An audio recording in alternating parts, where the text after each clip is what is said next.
Okay, if you don't have any questions, we'll move with the new topic, fixed income securities. Again, for you to learn about this module, the prerequisites are like what we discuss before we start the foreign exchange market. So we discuss about time value of money, calculation of present value and future value. That is a must. You need that knowledge. And we discuss about day count conventions. We discuss about trade date and the settlement date and calculation of interest. So all knowledge on those area are required, and it's a must because in this topic also we'll do few calculations. For those calculations, we need that knowledge. So it's, again, I remind you to revisit those and refresh your knowledge. At the beginning, we may not need that, but when we move along, we need that knowledge. So this is the outline. First, we'll discuss what is a fixed income security, what are the key features of a fixed income security, who are the participants. Then we'll move into the technical side. How do you value a fixed income security? That means how do you price a fixed income security, and what are the risk and return characteristics of a fixed income security. And meantime, we'll discuss about different types of fixed income securities and other relevant topics. So what is a fixed income security? It is an basically financial obligation of an entity. It may be government or a private sector, or basically borrower. What the borrower promises is to pay a fixed amount on a future date. The borrower borrows some amount today and promises to pay a specified amount on a future date.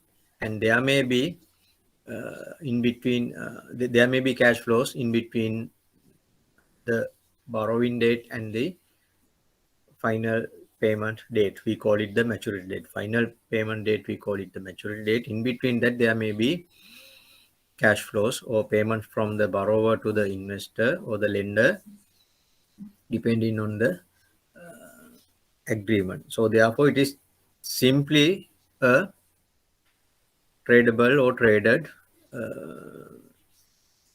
IOU. So just an agreement between investors and the borrower. But the key thing is, whenever investor invests in a fixed income security, then it can be traded in the secondary market. I hope you know the difference between primary market and the secondary market. So fixed income securities can be traded in the secondary market. Simply, it's an agreement between investors and the borrower. Borrower promises to make certain cash flows on certain dates, and there will be a final payment, that is the maturity date. So what is the difference from the money market instruments? This is this one, fixed income securities. This is basically fixed income securities, capital market products. Even the treasury bill kind of things, you can say it's a sort of fixed income security. Yes, because there's a maturity date and there's a specified amount. So, but here we mostly we will concentrate on the longer term products, and there can be various type of fixed income securities depending on the issuer and the other terms and conditions in the transaction, relevant to the transaction. The word fixed income is used here because in general, the investor knows what are the income. There's a specific income or specific cash flows given in the transaction. So therefore, the word fixed income is used here. But under this, we will discuss there can be securities, even though we categorize it as a fixed income security, the income may not fixed. It may vary. So basic type of fixed income security that you know is the government bond. Government issues bond and borrow money for a longer period and pay interest in Sri Lankan case semi-annually, and on the maturity date the government pays the maturity or the principal amount agreed. So that's the simple example that I can give you to have some idea about what is a fixed income security. Then the key, one of the keyword is issuer. Who is the issuer? Issuer is the borrower, the entity that promises to make a payment on a future date is called the issuer. Issuer of a security. Then, as I mentioned, issuer agrees to make payments at the specified dates. In the agreement, it specifically says these are the dates that we are going, or the issuer is going to make payments, and what are the amounts. That payment may, depending on the transaction, may consist of two components: interest part and the repayment of the capital amount.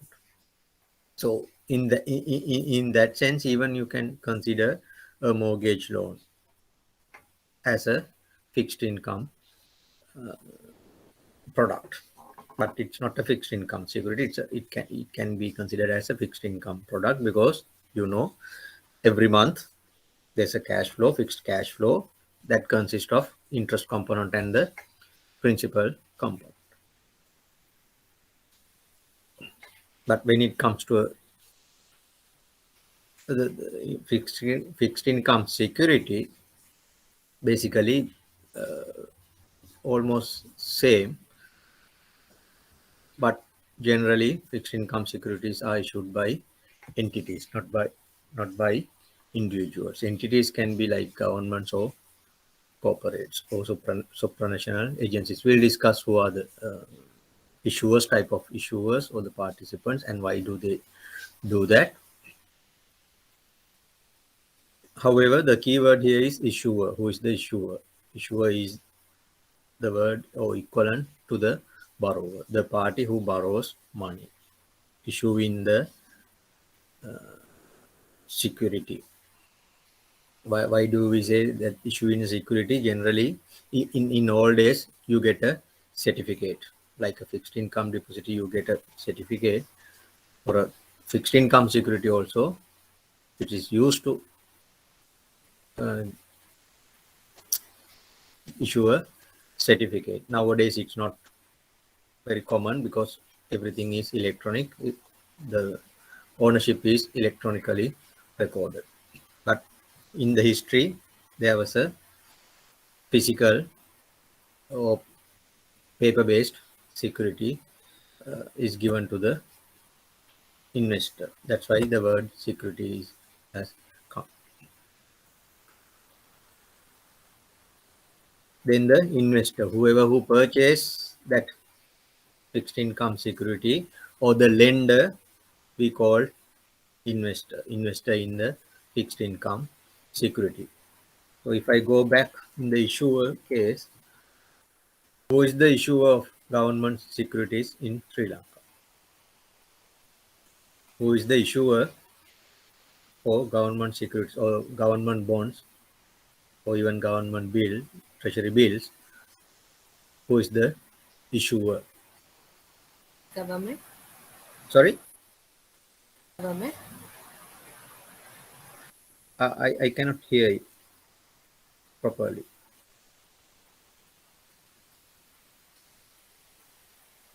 Can you repeat the answer, please?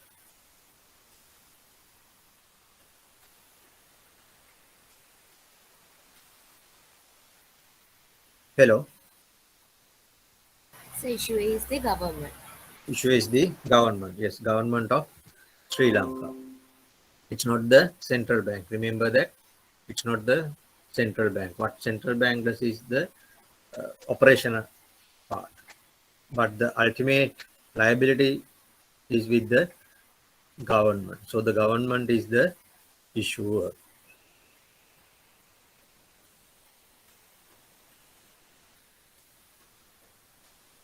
Then the maturity, as I mentioned, the last date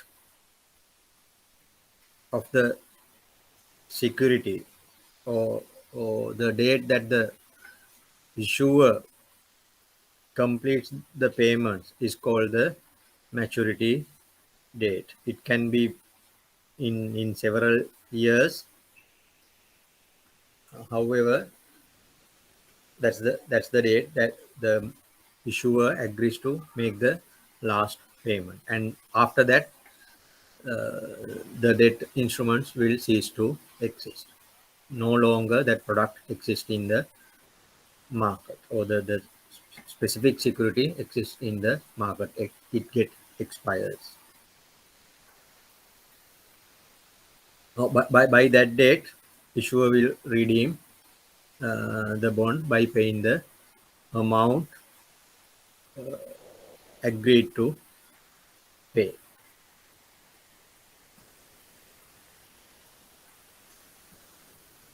Then the par value, this is same as the face value.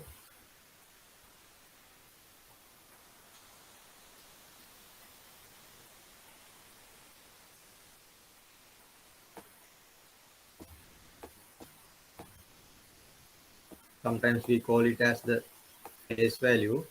This is the amount the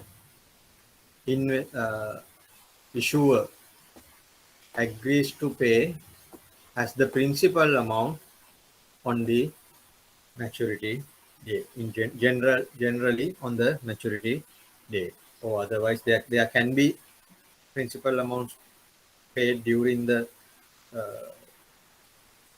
lifetime, but whatever the generally it is at the end of the period or on the maturity date. That is the principal amount the issuer agrees to pay. Remember, I never use the word the borrowed amount. It is the amount the issuer agreed to pay on the maturity date. So yes, that words there. It can be, all these words are used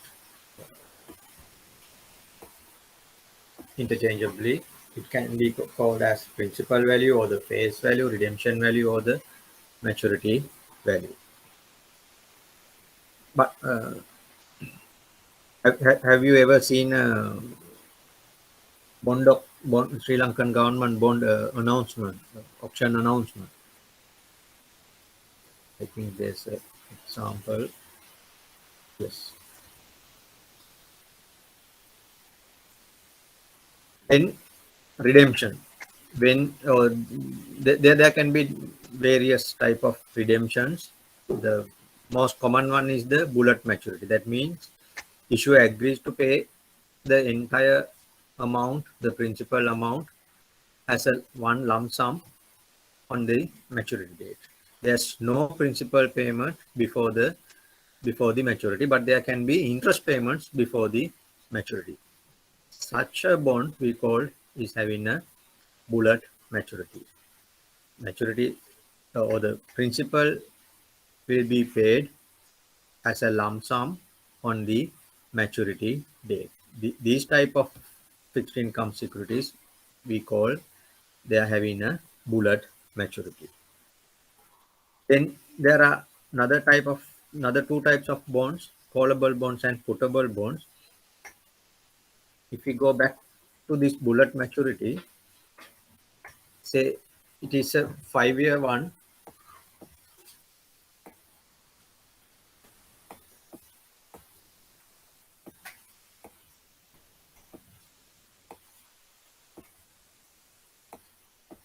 This is the first settlement date.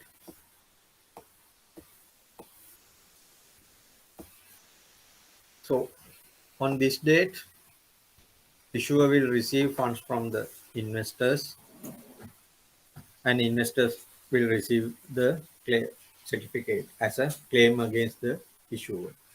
But thereafter, issuer cannot say, I don't want this money to keep for a 5-year period. I want to pay it back, say, after 2 years. After 2 years, issuer cannot say like that. Issuer has to make the promised payments during the 5-year period, and on the maturity date, last date, issuer has to pay the principal amount. Issuer cannot say, I don't want this money, I'll repay you and redeem the bond. It is not possible.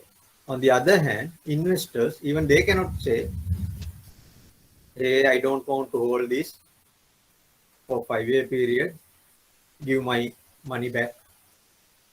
It is not possible. In a bullet maturity or normal fixed income security, that is the agreement. But when it comes to callable bonds or puttable bonds, that flexibility is given. Callable bonds, the flexibility is given to the issuer.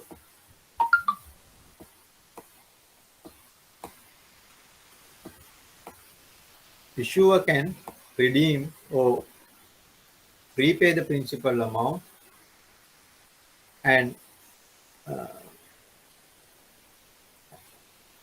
get out from its obligations towards the investors before the maturity date. So that's why it says can be redeemed at the option of the issuer. It's the option to the issuer, not to the investor at specific date before the final maturity date. But the thing is, not that issuer can do that anytime. At the beginning, before the bond is issued or the fixed income security is issued, it has to specify what are the specific dates that the issuer can call this bond. We call it call. When the issuer redeem it before the final maturity, we call it a bond is called. So that what are the dates the issuer can call that bond is the we call it call schedule. Call schedule. It has to be given to the investors at the beginning, and then the investor knows there is an opportunity. There is a chance that the issuer may redeem this bond before the final or the given maturity date, and they know on what dates the issuer can call this bond. Then the puttable bonds is the other way around. The option is given to the investors. Investors can ask from the borrower, I don't want to hold this, give my money back. So issuer has the opportunity to put it back to the investor has the opportunity to put it back to the issuer. That's why it's called puttable bonds. But in the market, these are very rare now. If we have anything, mostly it is callable bonds. But I haven't seen anything in the Sri Lankan market.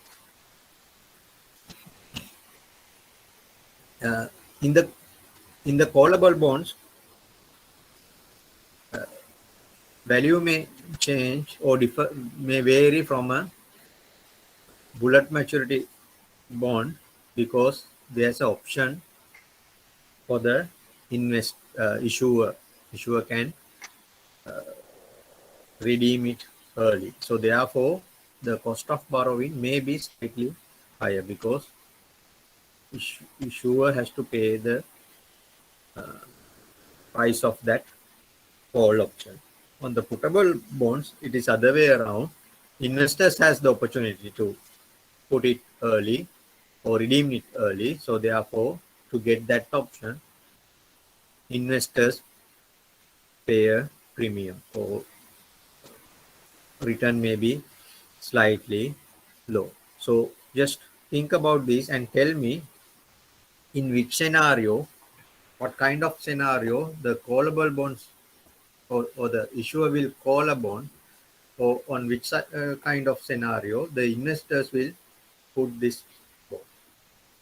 So that means ask to redeem it early.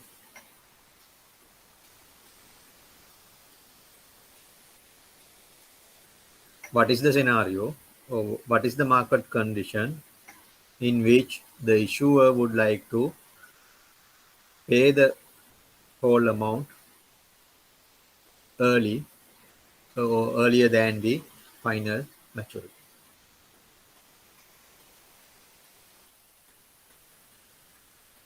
What kind of a market environment will encourage the issuer to redeem the bond before maturity?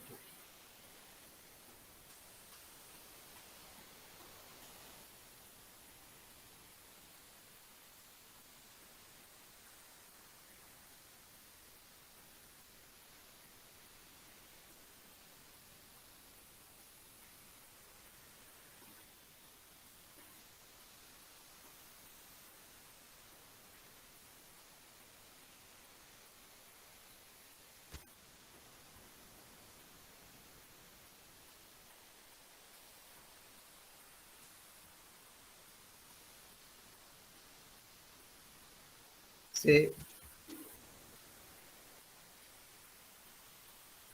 when the bond is issued, the interest rate is 15%.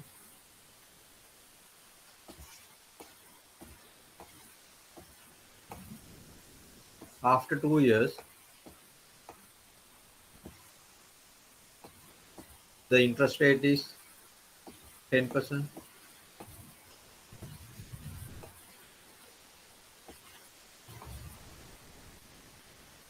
In this type of scenario, instead of paying 15% for the rest of the period of the bond, the issuer would like to borrow that amount at 10% current market rate and repay the bond investors. Then its cost of borrowing will reduce by 5%. So when the interest rates at a lower rate, then the tendency to call bonds by the issuers will be high. The opposite is true for the puttable bonds. When the interest rates are rising, investors, those who made investments at a lower rate, they prefer to get their money back early and invest it at a higher rate. So that is the market environment that callable bonds or callable bonds will be called, and the puttable bonds will be put. And another type of redemption is the serial redemption. So in this type of a fixed income security, capital or the principal will be paid over period of time. It's not a lump sum payment in a bullet redemption or the bullet maturity. Capital will be paid as a series of payments over a period of time. That is we call a serial redemption. In a perpetual redemption, there's no fixed maturity date, but pay a steady stream of interest indefinitely. That means there's say 10% interest on a principal amount that will be paid forever. There's no fixed maturity date, so therefore no final repayment, but the interest payment will be paid forever. That is we call perpetual redemption, or that type of bond we call perpetual bond. There's no end or there's no maturity date. Then the other type of bond or the fixed income security is the convertible bonds. So bonds are, or the fixed income securities are, debt instruments. The issuer has the liability to pay back the borrowed amount and the interest due for the investor. But in convertible bonds, bondholders or the investors have the right to convert their debts into equity of the firm. So a firm issue a bond at the beginning, investors invest in that bond, so there's a claim against the company has to make the promised interest payment and the principal payment. But in a convertible bonds, there's another one option given to the bondholders, or that is the investors. Again, after some time of after some period of time, investor can get buy or convert the claim against the company into the shares of that firm. So that's why it's called convertible. Debt is converted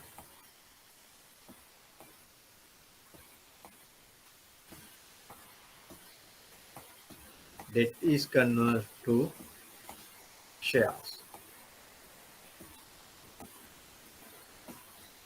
Again, there can be conditions given in the specified in the bond issue. We call that covenant, where that covenant specify all the terms and conditions relevant to the bond issue. In that, it will be specified what are the conditions that has to be met before an investor is allowed to convert bond into shares.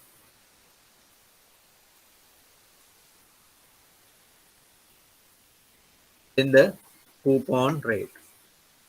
Again, this is very important. Remember, what is this coupon rate?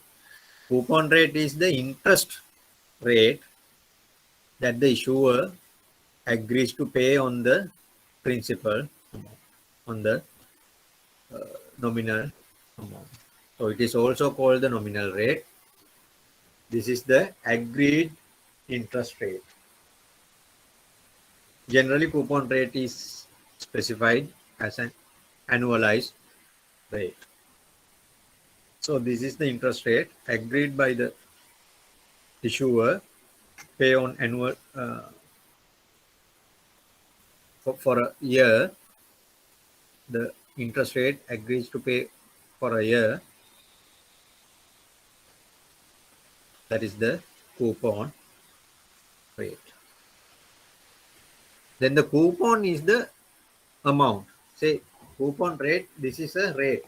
So it is given as a percentage. For example, it can be 10%, or it can be 8.25%,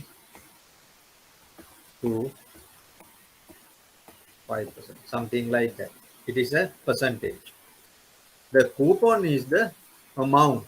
What is the interest amount the bond issuer is paying on the due date according to the schedule.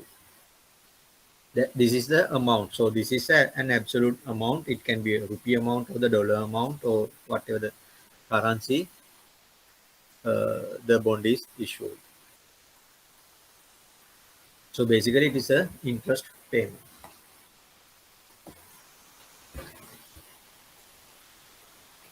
Then the depending on the type of the coupon or the coupon rate, again we can divide bonds into different categories.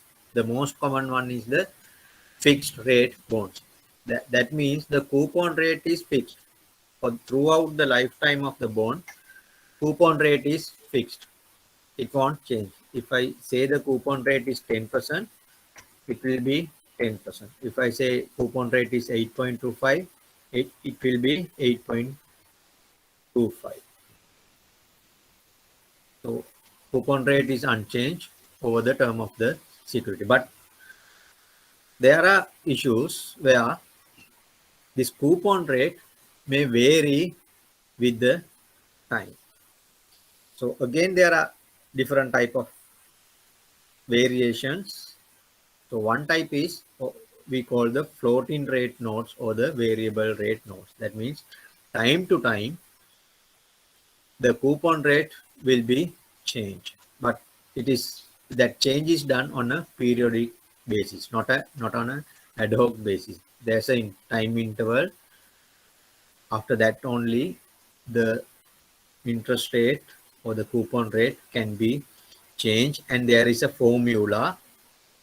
The formula is given at the beginning. According to this formula, we'll change the interest rate. So in that formula, basically it refers to a market benchmark interest rate, say 3 months LIBOR, 6 months LIBOR. Nowadays, LIBOR is no longer valid, but whatever the new interest rate or benchmark interest rates now market is going to use will be applicable. In Sri Lanka, it can be a 6-month treasury bill rate or linked to a 6-month treasury bill rate or average prime lending rate or something like that. Market benchmark rate. It is the variable rate is linked to a market benchmark rate. When the benchmark rate changes, then the coupon rate changes. But that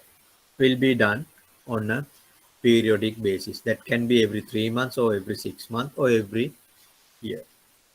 That is we call floating or variable rate. But apart from that, there are bonds called step up bonds. That means for the first few years, say 10% interest rate for the first 2 years. Then the interest rate, coupon rate will be increased to initially 10%, say 12%. Likewise, it is not based on the market rates. Again, it is based on the pre-specified schedule. What is the date and what is the rate is given. But in a floating variable rate note, it can be go up or go down depending on the changes in the market interest rates. But in a step up note, it is only upward revision and based on the schedule given, or it can be stepped down. So the interest rate will be lowered in the future. That type of variable interest rates or the coupon rates are also used, but not that common. Still, floating rate notes are available in the market. So this is an example. You can see all those, most of the things that we learned so far in this press release. So you can see this is a bit old notification. So 12th May 2021. You can see series. That is the name given to a specific bond. This is the name to identify what is this bond. That's the series name given to the bond. In different countries, they use different conventions to identify these bonds. But basically, by looking at this, you can identify key variables. This 9% is the coupon rate. You can see here, coupon rate, 9%. That means the government of Sri Lanka agrees to pay 9% every year. 9% every year. Then the second part is 2025 is the maturity year. It is only the maturity year, but you can see the first detail given is the maturity date, 1st of May 2025. So what does it mean? The government agrees to pay back the principal amount on 1st of May in 2025. If you take the second one, it is the first of May 2028.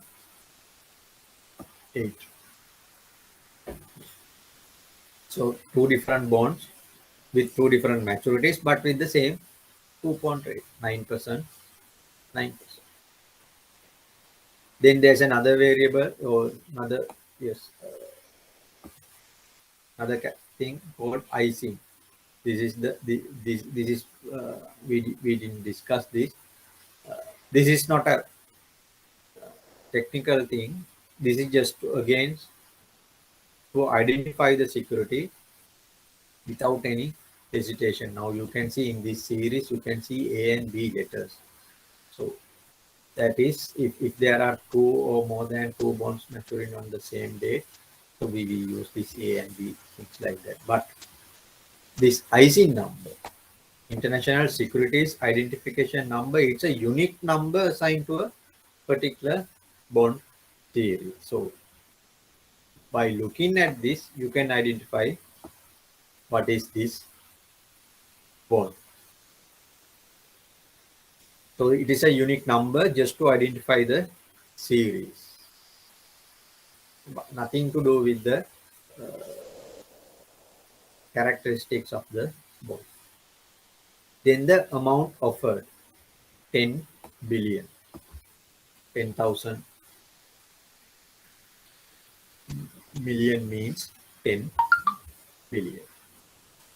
So what does it mean? The face value or the maturity value or the redemption value of this bond is 10 billion. On the maturity date, that means 1st May 2025, the government of Sri Lanka will pay back 10 billion rupees. Sir, can you please explain ISIN again? ISIN is a specific or the unique number given to a specific bond series. So you can't see the same number assigned to another bond as well. So this number is specifically represent the bond maturing on 1st May 2025 with a 9% coupon. This IC number represents the bond issued on this 12th May and with the maturity of 1st May 2028 with a 9% coupon rate. It is specifically assigned to a specific series of a specific bond series. It is a, say, it's like our national NIC number. So there can't be two NIC or the same NIC number is assigned to two people if it is done properly. So for the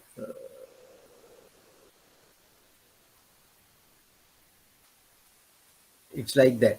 No, not the same number is assigned to two people or the same person has two numbers. It can't be. So likewise, to specifically identify this bond series, this ISIN or the International Securities Identification Number is used. This is a very unique number. If you want to know this, just go to the website of the central bank. There's a article there. It explains how do you get this number and what are the components. So the special LKB, it reflects this is Sri Lankan bond. Likewise, this 22, this 25 is the maturity. Likewise, you can identify these things in the in this IC number. It gives you those details as well. Is it clear? Clear, sir. Thank you. So those are the things so far we discuss. Maturity date, coupon rate, and this is basically the face value or the maturity value or else redeem value. The government agrees to pay 10 billion as the principal amount on 1st of May 2025. So we'll come to the yield later and the bids received and amount accepted later. And remember, the date is 12th May 2021. What is this date? This is the auction date, or in general, this is the trade date.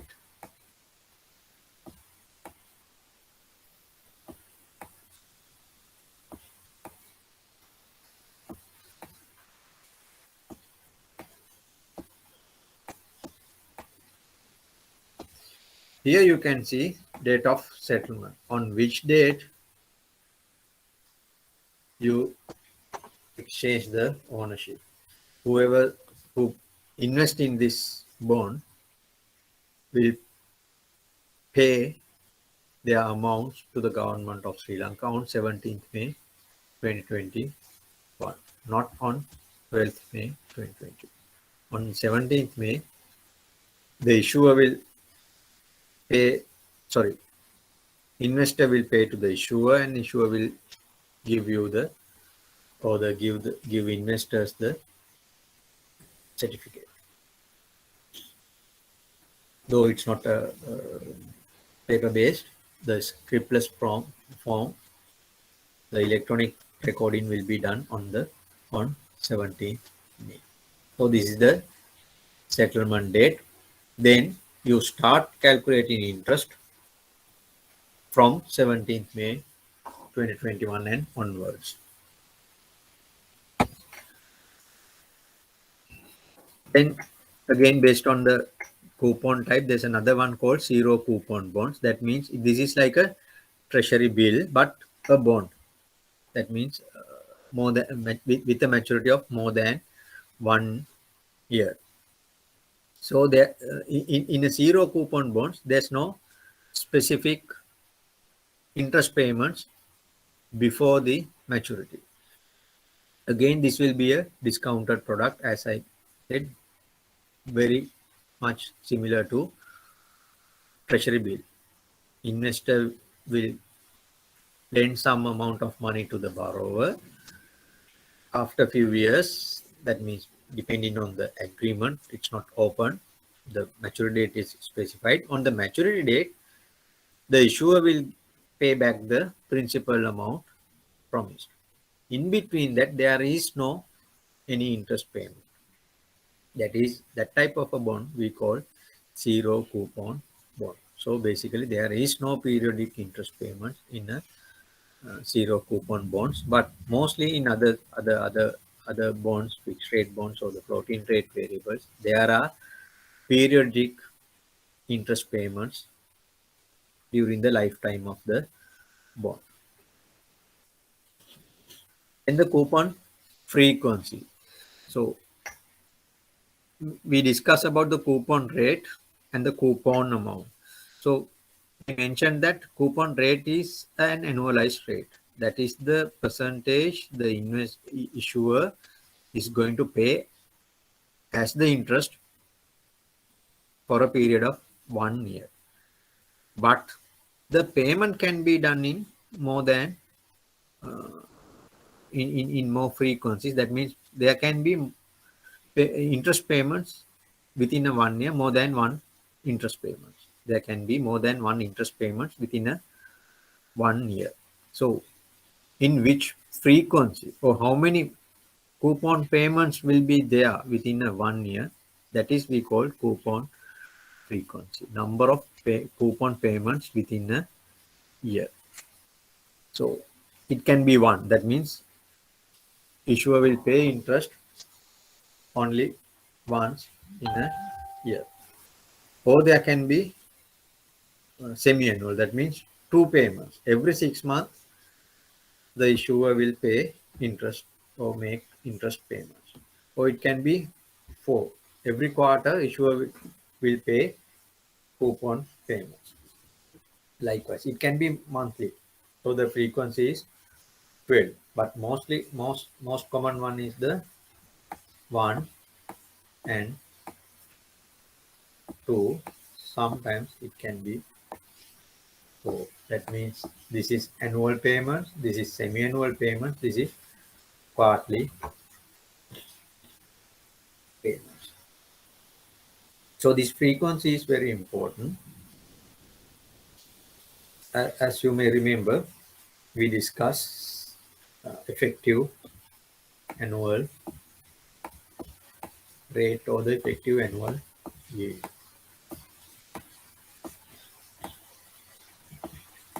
5% coupon payment annual and 5% coupon payment semi-annual period will give you two different returns or the yield. So therefore, this coupon frequency is very important in the analysis. So when the coupon frequency changes, coupon amount also changes. Within a single coupon, what is the amount that you get is varied. So this is the equation to calculate the coupon amount in a single coupon payment.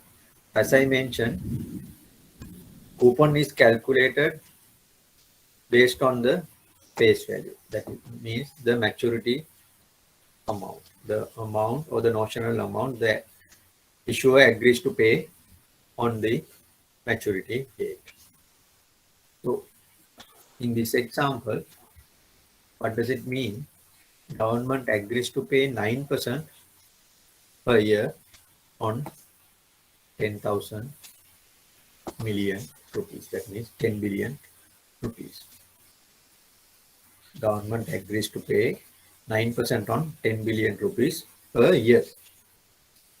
Agrees to pay, that is per year. In this, the coupon frequency is not given, but in the market we know that Sri Lankan government bonds are issued with semi-annual coupon payments. That means two coupon payments per year. That's the norm.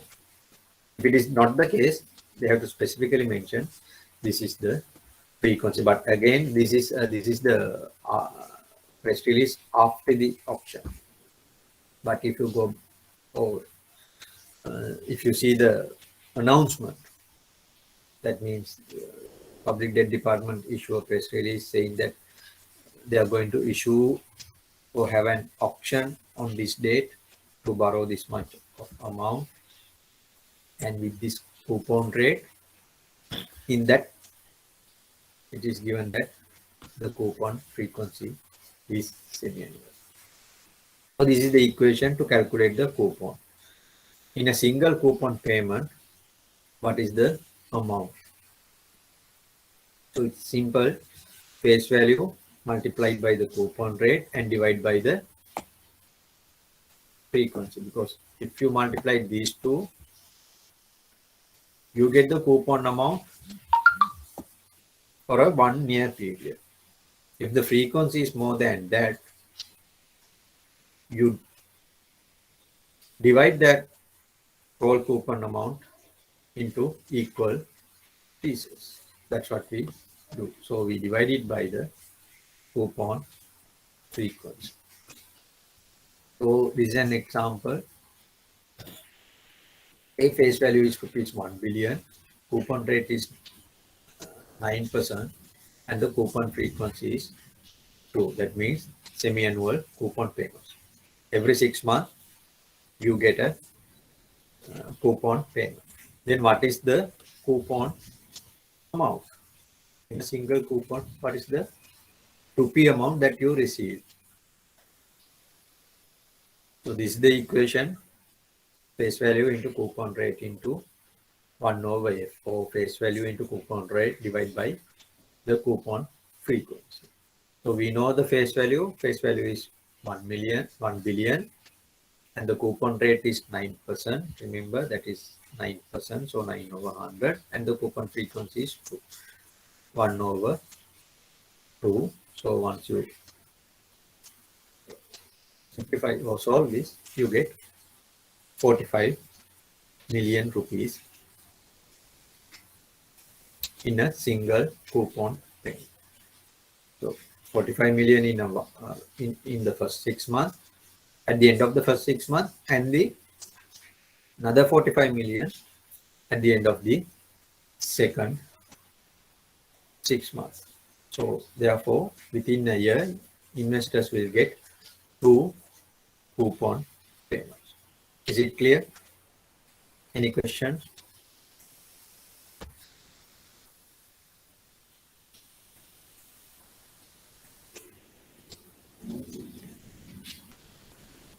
Any questions?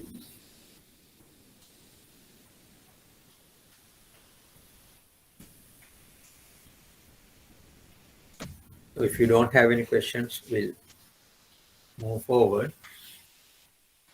Then the key variable, price. What is the price of the bond? So to go this, see this, the government is borrowing, and for a, say in 2021, government borrows for a 4-year period.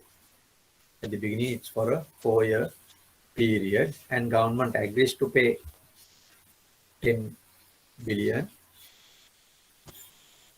and the interest amount, the interest rate that the government agrees to pay is 9%.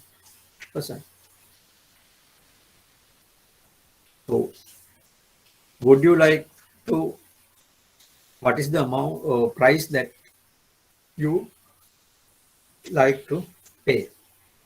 So what is the investment that you would like to make?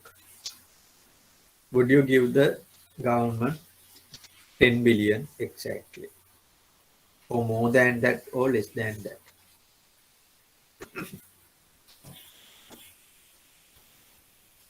That is, we call the price. What is the value that you would like to give?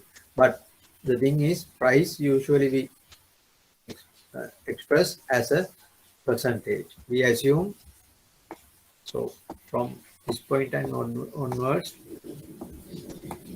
we assume that face value is 100, then the price is as a percentage. That means price for a bond with a face value of 100. So that's why we may say price is 99 or something like that. What does it mean? For a bond with a face value of 100, we would like to pay 99 rupees today, or it can be 105 rupees today. On the maturity date, we'll get only 100. That is the price. What is the amount that the investor is willing to pay to buy that bond, or make the investment in that bond? And that price is completely or is different from the face value, or what is the amount that the borrower is going to pay on the maturity date. I'm not saying independent, but it's not the same. The price and the value you get at the end is two different things. So when you decide the price, you consider the cash flows, include the interest payments and the end of period, the face value that you are going to receive at the maturity date. And as I mentioned, we quote the price as a percentage of the face value.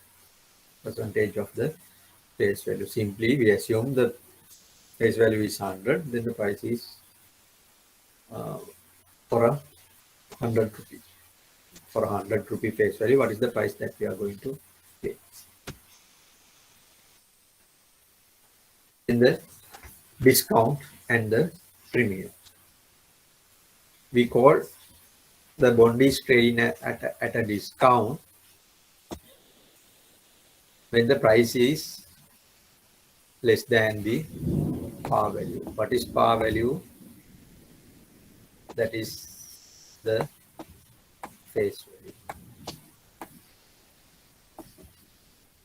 We discuss about the par value. Par value is the same as the face value. That is the amount the borrower is going to pay at the as the principal amount at the maturity date, or the what is the principal amount the borrower agrees to repay it. If it is not a bullet maturity, it may be not on the final maturity date. It may be even it may be paid during the lifetime in small amounts as a sequence. So, however, par value is the principal amount that the borrower agrees to pay. When the price that you are going to pay or the investor is going to pay, if it is not same as the face value, it can be at a discount or a premium. So when the face value is this, say 100, because mostly we are talking about this. If the price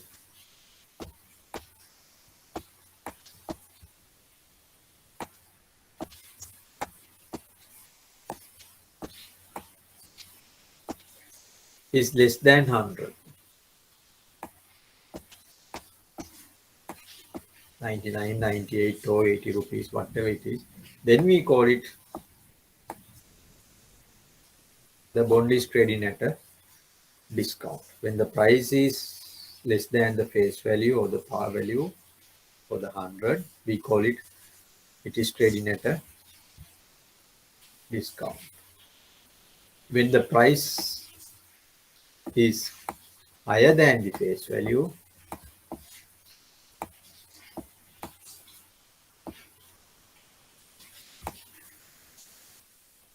then we call it as trading at a premium. You pay more than what you get at the end. So you pay a premium, little bit more to buy that. But in a discount, you pay a little bit less than the face value. So that's the concept. Either you pay a premium or you get a discount. Is it clear? What does it mean by a bond is trading at a discount, and what does it mean by a bond is trading at a premium? So when it is trading at a premium, the price is above the par value. When the bond is trading at a discount, the price remains below the par value.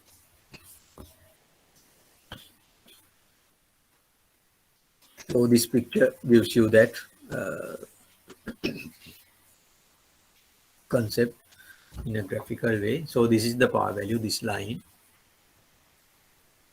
A bond may be traded at a price exactly at the par value. So we call it trading at par. So same as the face value. Or it can be traded at a discount. So that means the price is less than the par value, below the par. Or a bond may be traded at a premium. That means the price is above the par value. So this amount is the premium. Here, this amount is the discount that you pay less. Here you pay more to buy this instrument. So this is the concept of discount and the premium. And this is a screenshot or the screenshot from Bloomberg about a Sri Lankan government bond. This will give you the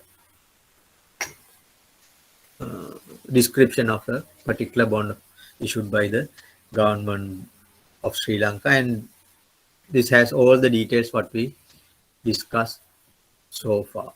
You can see, so this is the series name assigned by the Bloomberg, SRILGB. It says Sri Lanka and government bond. Then 9.85. This is the coupon rate, and this is the maturity date. So generally, bond is identified in general, identified with the coupon, with coupon combined with the maturity date. Very rarely you get same coupon and same maturity, but two different series. Very rarely issued by the same issuer. So 9.85 coupon rate, maturity is September 15th, 2024. So this is the just the series name. You can identify few details through that, but the you can see here more details. Name, issuer information. You can see who is the issuer.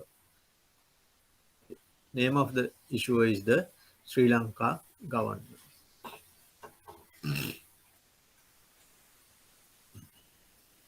Industry. So in Bloomberg they have their own industry classification. The industry of the issuer. So in this case, it is Treasury. Sometimes you might see it as government, also or sovereign. And the other information, market issue. In which market this bond is issued? It is in the domestic market. That means this is traded in the Sri Lankan market only. Then the country, registered country, LK, Sri Lanka. That's the country code. Then the currency. In which currency this bond is denominated? It is in Sri Lankan rupees. Then the rank, whether it's a secured bond or unsecured bond. For a corporate bonds, it can be a senior bond or a subordinated bond, things like that. It is given. When there are more than one series A, B, C, something like that, it is also given. Then the other technical specification, here you can specifically see coupon 9.85. Coupon rate is 9.85. Coupon type is fixed. So this 9.85 coupon rate is fixed for the period of the bond. Then you can see coupon frequency, SA. What does it mean? This is semi-annual. The coupon will be paid every 6 months. Then you can see day count, actual. I hope you can remember we discussed this. We discussed about day count convention and what are the day count conventions used in bond market. We discussed that. So in Sri Lanka, we use the actual day count conventions. So in some instances, you might see here what is the issue price. Then the maturity date, September 15, 2024, and it's a bullet maturity. That means you get the principal only at the end of the period or on the maturity date. Nobody can ask for the principal before the maturity. No, the investor can say, I'm going to not the investor, issuer can say, I'm going to repay it before the maturity. So then this gives about other details about the pricing date and what is the settlement date. You can see settlement date is 16 2009. When the first coupon date, that is the third 15 2020. So here you can see identifiers. See this IC number. This is the all these three are unique numbers issued by different parties. So as IC is the world accepted one. This ID number is assigned by someone else. FIGI is the unique number assigned by Bloomberg. But this is specific only to the Bloomberg. But IC number is the world recognized identifier. Then generally in this section you would see the ratings issued by rating agencies. For some reason it is not here. Then the details of the issue. So you can see issuance. Amount issued LKR million 147,850,000 million. So then the minimum price increment, minimum piece increment. That means you can trade in 5 million quantities. Likewise, whether it's listed, if it is listed, this will give you what is the exchange that the bond is listed. So Sri Lankan government bonds denominated in rupees are not listed anywhere, so it is not listed. So these are the basic information about the fixed income security. So whatever the things that you see in these spaces may vary as we discuss. Coupon rates varies, coupon frequency varies, whether it's a fixed coupon or not, it varies. Day count convention, you may see actual 360 or 3360, things like that. Issuer varies depending on the issuer, currency, market, in which market this can be traded, and all these can be varied. So I hope you get some idea about the key characteristics of a bond.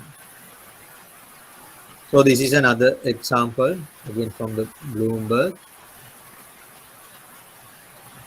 This one you can see P 1508 515 31 government. So this is a US Treasury. You can see name US Treasury, that is US government. Again industry is Treasury. Government they call Treasury. Then the issue date is given, interest accrual date, coupon date, maturity date. If there's a floating, what is the floater formula, and the coupon rate, you can see coupon rate is 1.625. Coupon type is fixed. Coupon frequency semi-annual.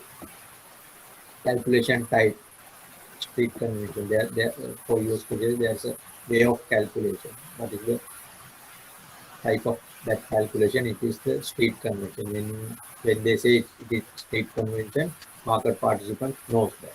Then the day count basis, actual, currency, and the market sector, US government market sector, country in US. And you can see the IC and the other identifiers. And the issue price. Here you can see issue price.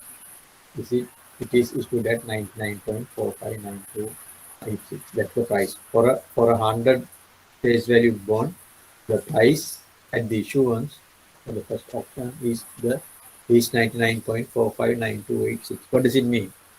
Is it trading at par or trading at a premium? This bond, is it trading at a par or trading at a premium? Or the discount par or premium? Price is 99.459. This is trading at a discount because the price is less than the face value or the par value. So this is another type of bond. This is a corporate issue. General Electrical Capital International Fund. So it is a subsidiary of General Electricals. They are financial arm.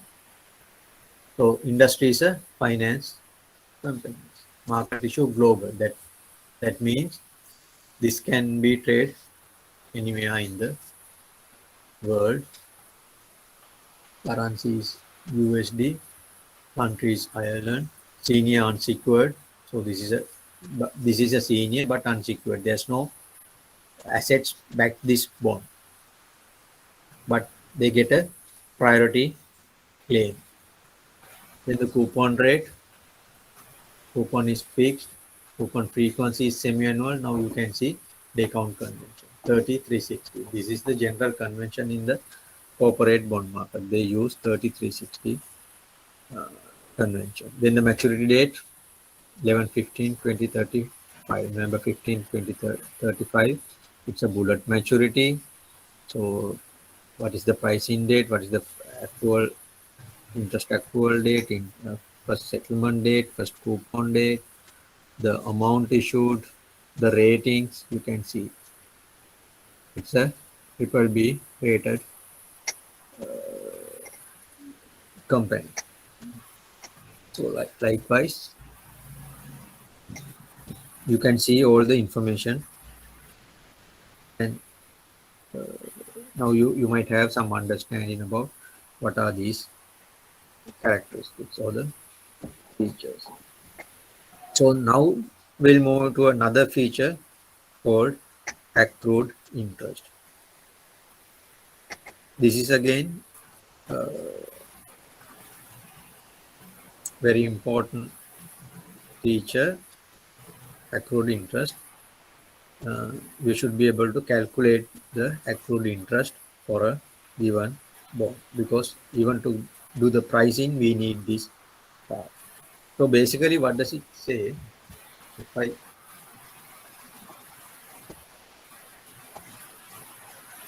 make it like this, say this is the first settlement date.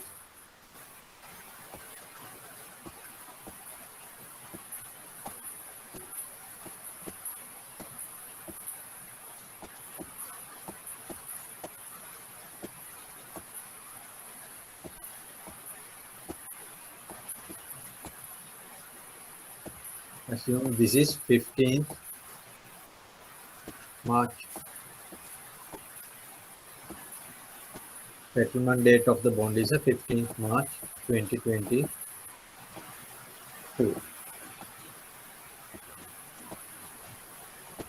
If it is a semi-annual coupon paying bond, what is the next coupon date?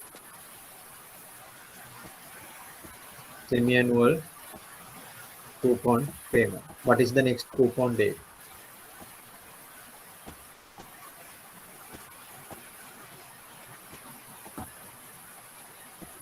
September 15th September. You receive your coupon on 15th September 2022.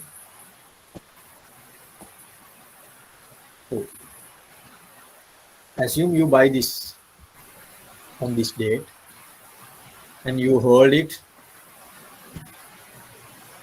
for this period, and you will get the coupon payments here.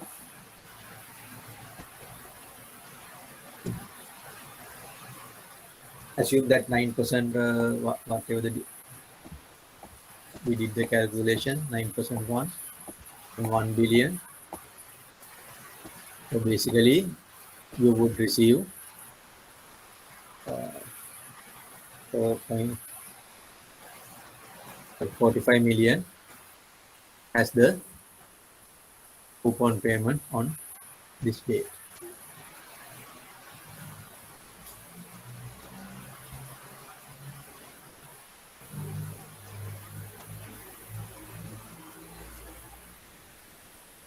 But today is 10th April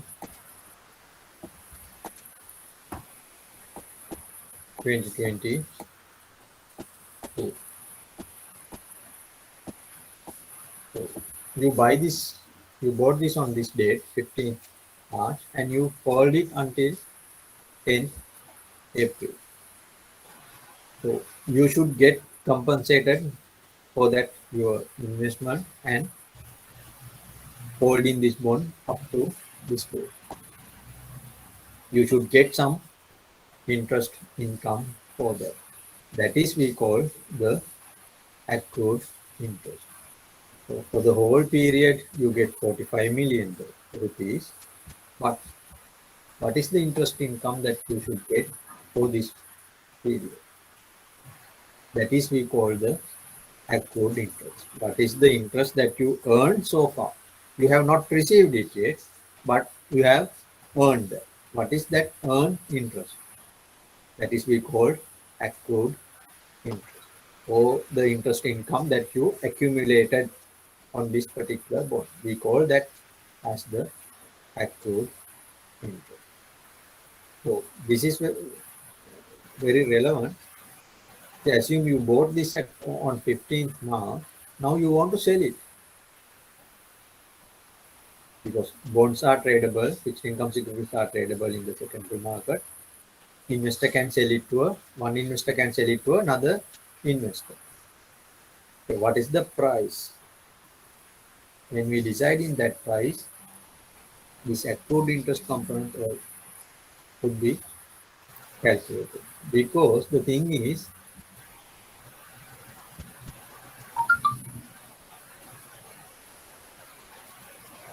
so I put it as buyer 1. So you bought the issue on this date and you sold it to another party on this date. Who would receive that 45 million coupon payment?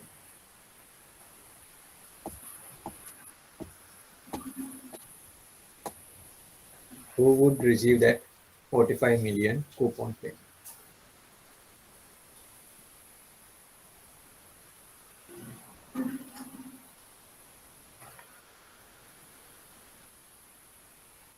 On 3rd March, the buyer bought this, buyer 1 bought this, and by 10th April, the first buyer sold it to a second buyer, B2. Who would receive this coupon payment on 15th September? Buyer 2. Buyer 2, assuming that he will hold it until this date. With that assumption only you can say buyer 2. So simply the coupon will be paid whoever who holds the bond on the coupon date, or there can be 1 day or 2 days before, so depending on the operational efficiency, like ex-dividend payment. So there can be a date, probably 1 or 2 days before the coupon date. By that date, who is holding it, that party will receive the coupon payment. So generally, it is the person or the investor who holds it on the coupon date. So then the problem is the buyer 1 holds it for a few days. Who is going to pay that? His interest income. Oh, that has to be done by the buyer too, because he is going to receive the interest income for this period as well, even though he is going to buy this on 10th April. If he holds it until the coupon date, the buyer 2 will get the coupon for the whole 6 month period. So it is not fair for the holder of the bond for the first month or whatever the number of days. So therefore, the buyer 2 should pay the buyer 1 that accrued interest. So that's why it is important to calculate accrued interest in a one way. On the other hand, for accounting purposes, you may have to account what is the accrued interest that you have earned during a period or by the end of the year or by the end of the quarter, that kind of thing. So concept of accrued interest is the earned interest but not paid from the last coupon date to a particular date. Remember, it is from the last coupon date. This is the we assume that this is the issue date, so that it can be the last coupon date, because once you pay the coupon here, the next coupon will be on 15th March 2023.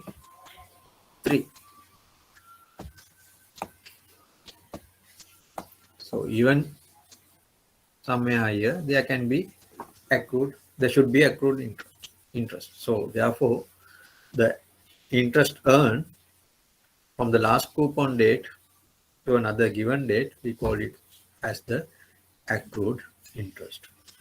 So in the when you trade a bond in the secondary market, the buyer has to pay the accrued interest to the seller. It is not a loss or it's not a cost, because the new buyer will get it at the next coupon date or whenever he sells it to another investor before the next coupon period. So that means the buyer too has to pay 1 billion plus accrued interest. It's not exactly 1 billion. Uh-huh. It will come to that when we discuss about the price. This 1 billion is the amount that the bondholder is going to receive on the maturity date.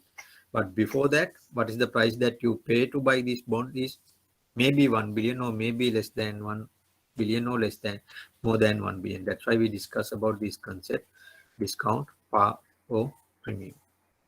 The price you paid may be vary depending on the market condition. But with that price plus the accrued interest has to be paid by the buyer to the seller. Clear? Okay, sir. Thank you. Then how do we calculate the accrued interest? So it is simply, the concept is you can,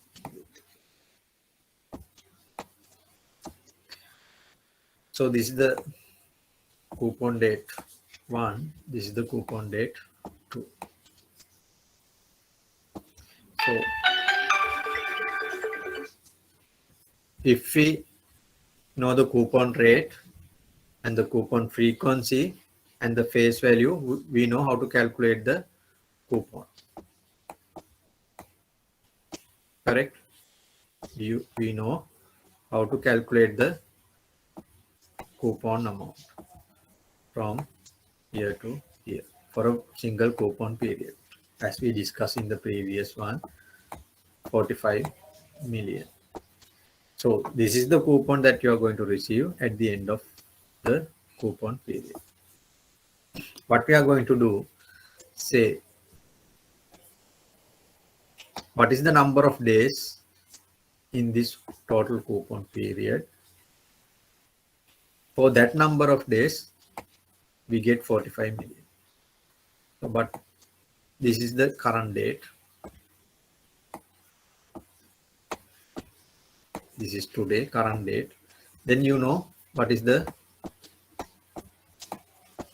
number of days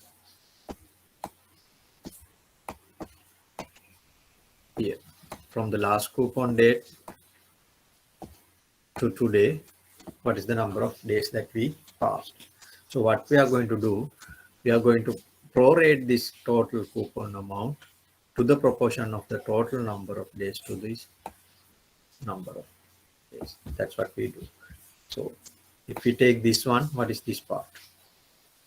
Face value into coupon rate divided by coupon frequency. This is the coupon amount.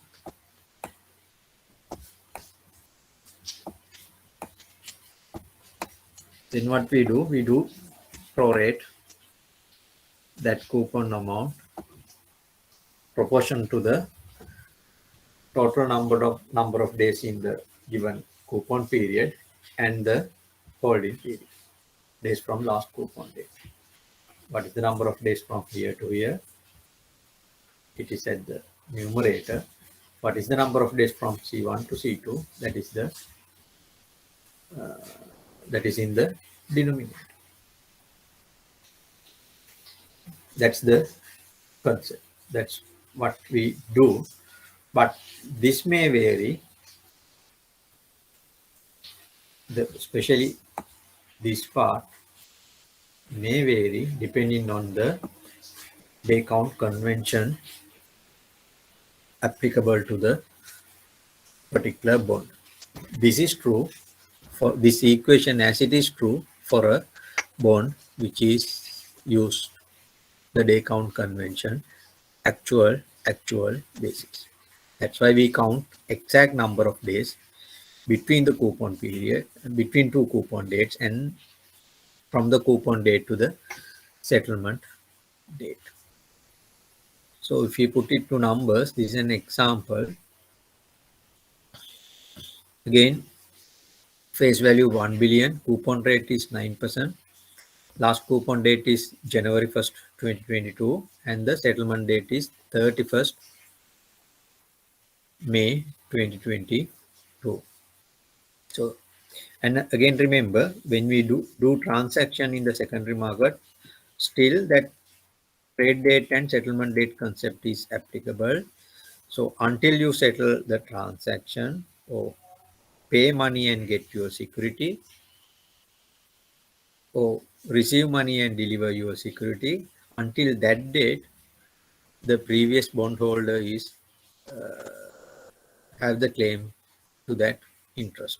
So therefore, we calculate the accrued interest up to the settlement date, not to the trade date. Is it clear? We calculate the accrued interest up to the settlement date, not to the trade date. So that's why it's given last coupon date, we need that, and the settlement date. So these are the 3 days applicable. What is the last coupon date, and what is the settlement date, and what is the next coupon date? If you go back to the equation, what we need number of days between the last coupon date to the next coupon date, and we need number of days between last coupon date to the settlement date.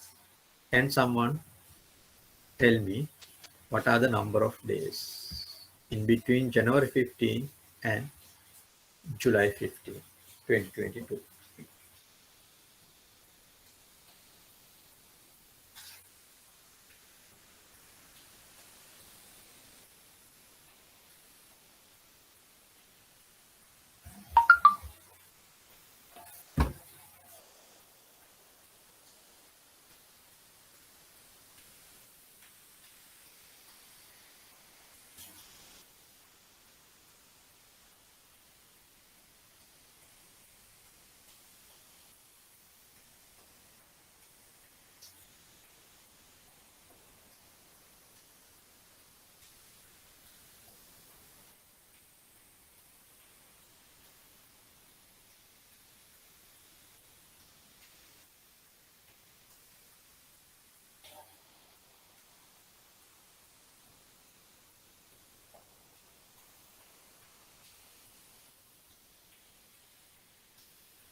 What is what is the number of days between January 15th to July 15th?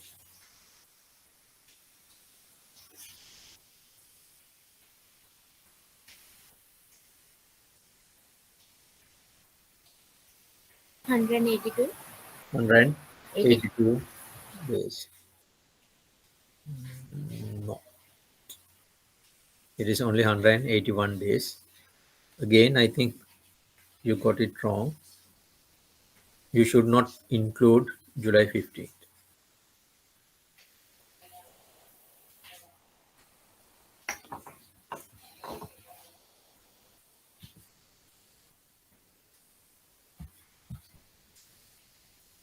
Have you included July 15th?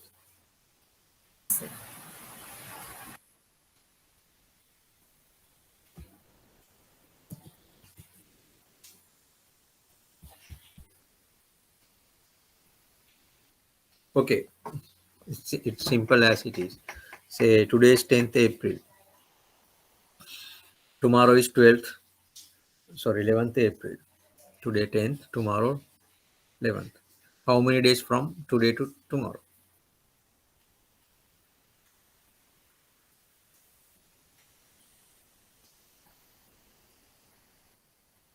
How 1 day. many? 1 day. So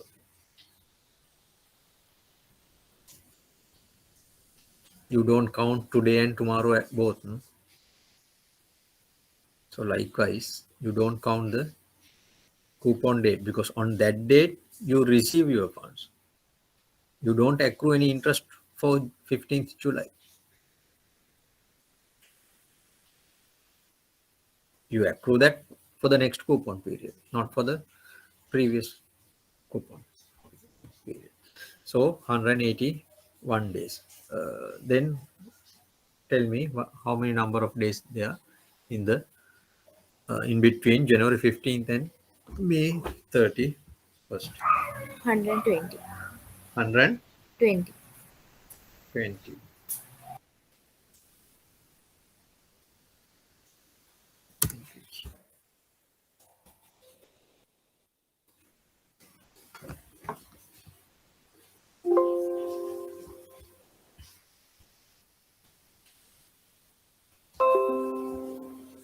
So the easiest way you to calculate that,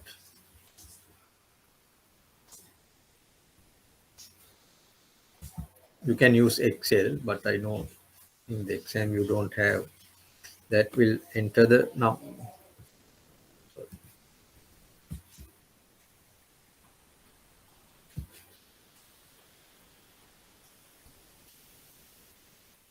What are the 3 days? Last coupon date, settlement date, and the next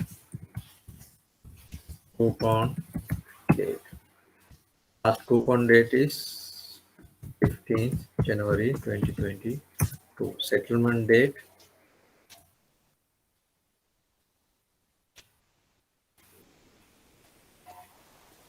May 31st.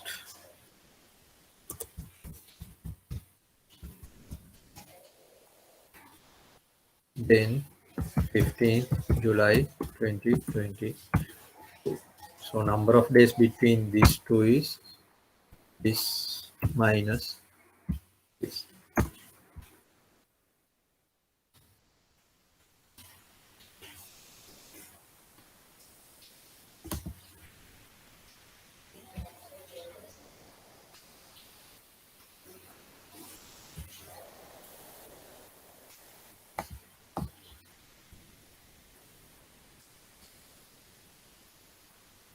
So date format is This format is yes, 31st date 2020.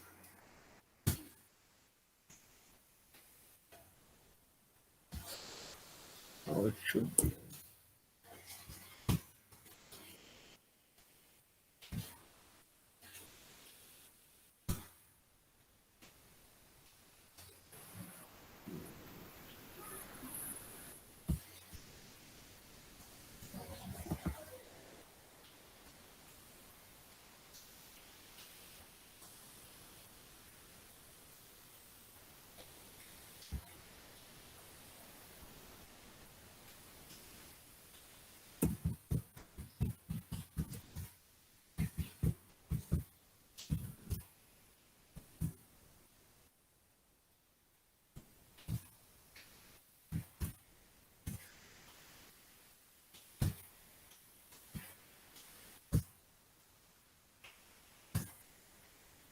The month should be right first.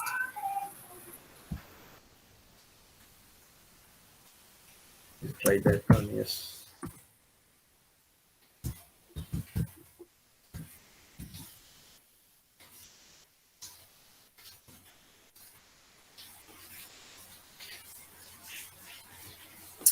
Yes, here. First 15, 20, 22. Yeah, 31st, 2022. 7, 15, 2022. Oh, 136 days between January 15th to 31st.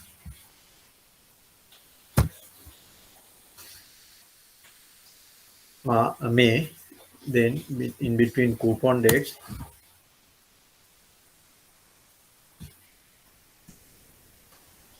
181 days. So in Excel, that's how you can do that. And just remember the date format is this month, date, and the year. This is the date format that you have to use in the Excel by default. Otherwise, you have to change it and put it in that way. So these are correct.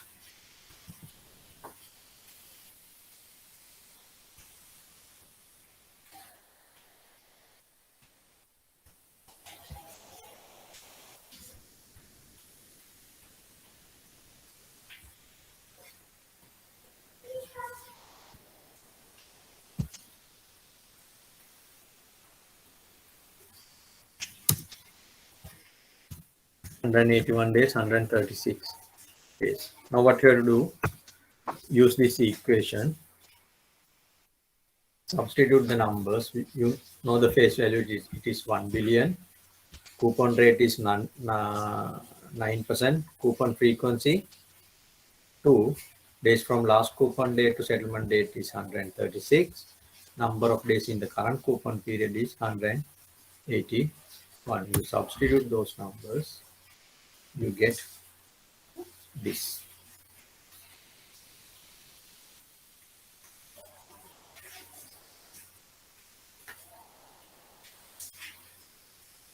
Is it clear?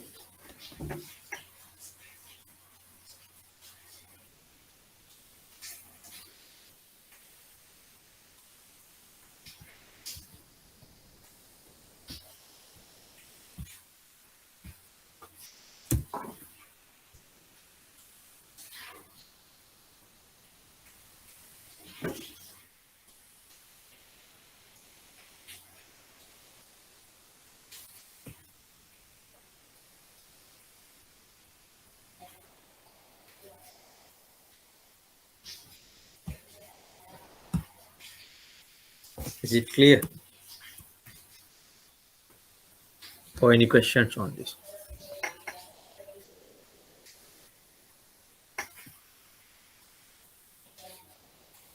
Do you have any questions?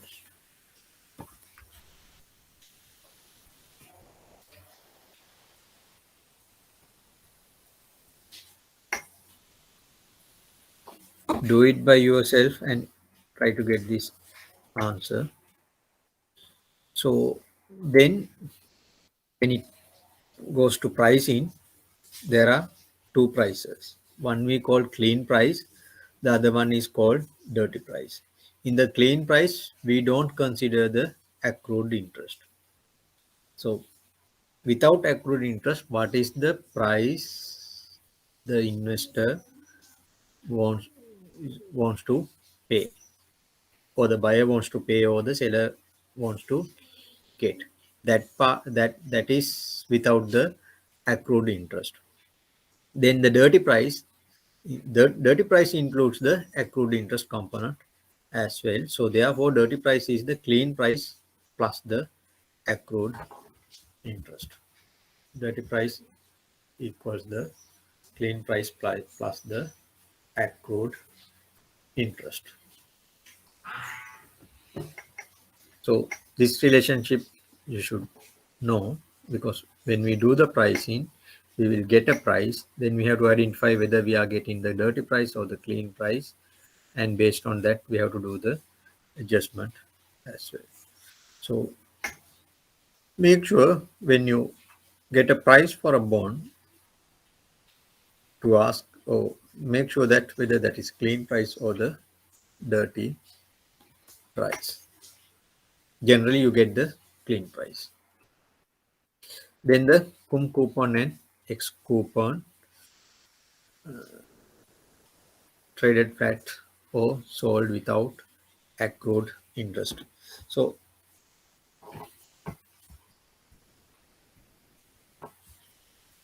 these are like, I'm not going to explain that much. So as I explained in the ex coupon, what do you do? So this is the coupon date.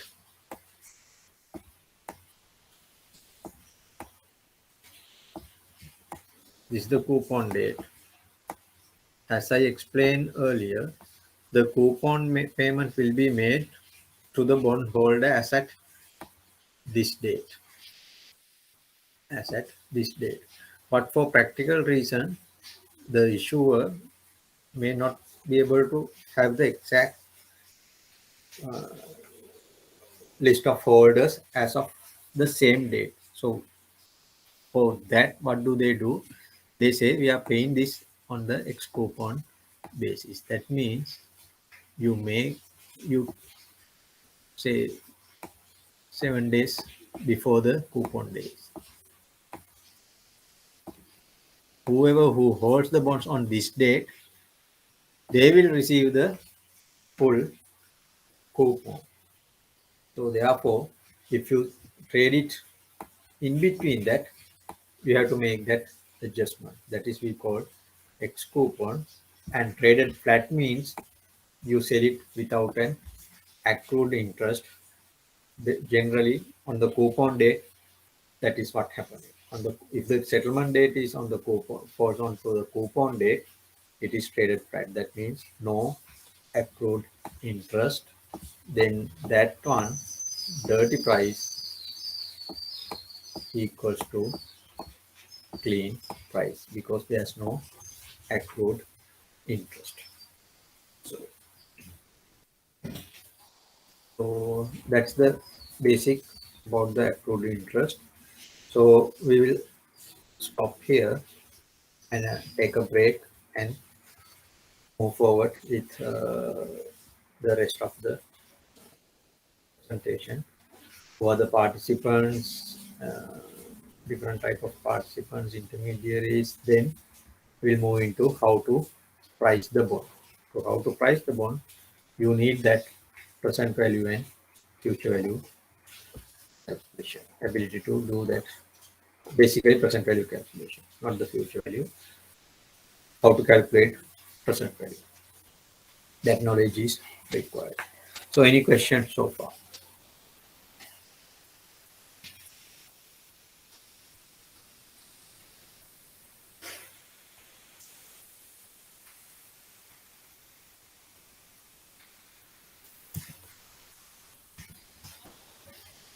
Any questions?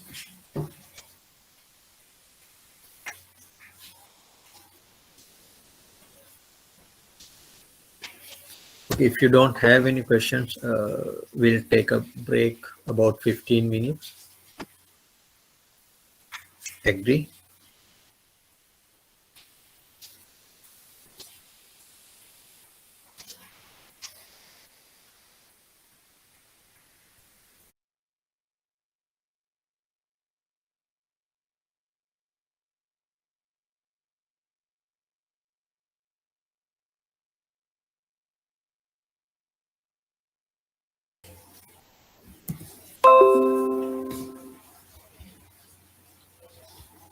Shall we start?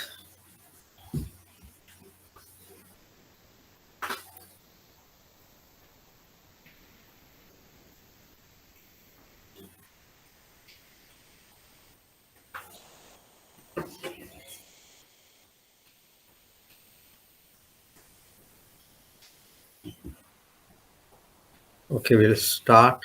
I hope you can see the presentation.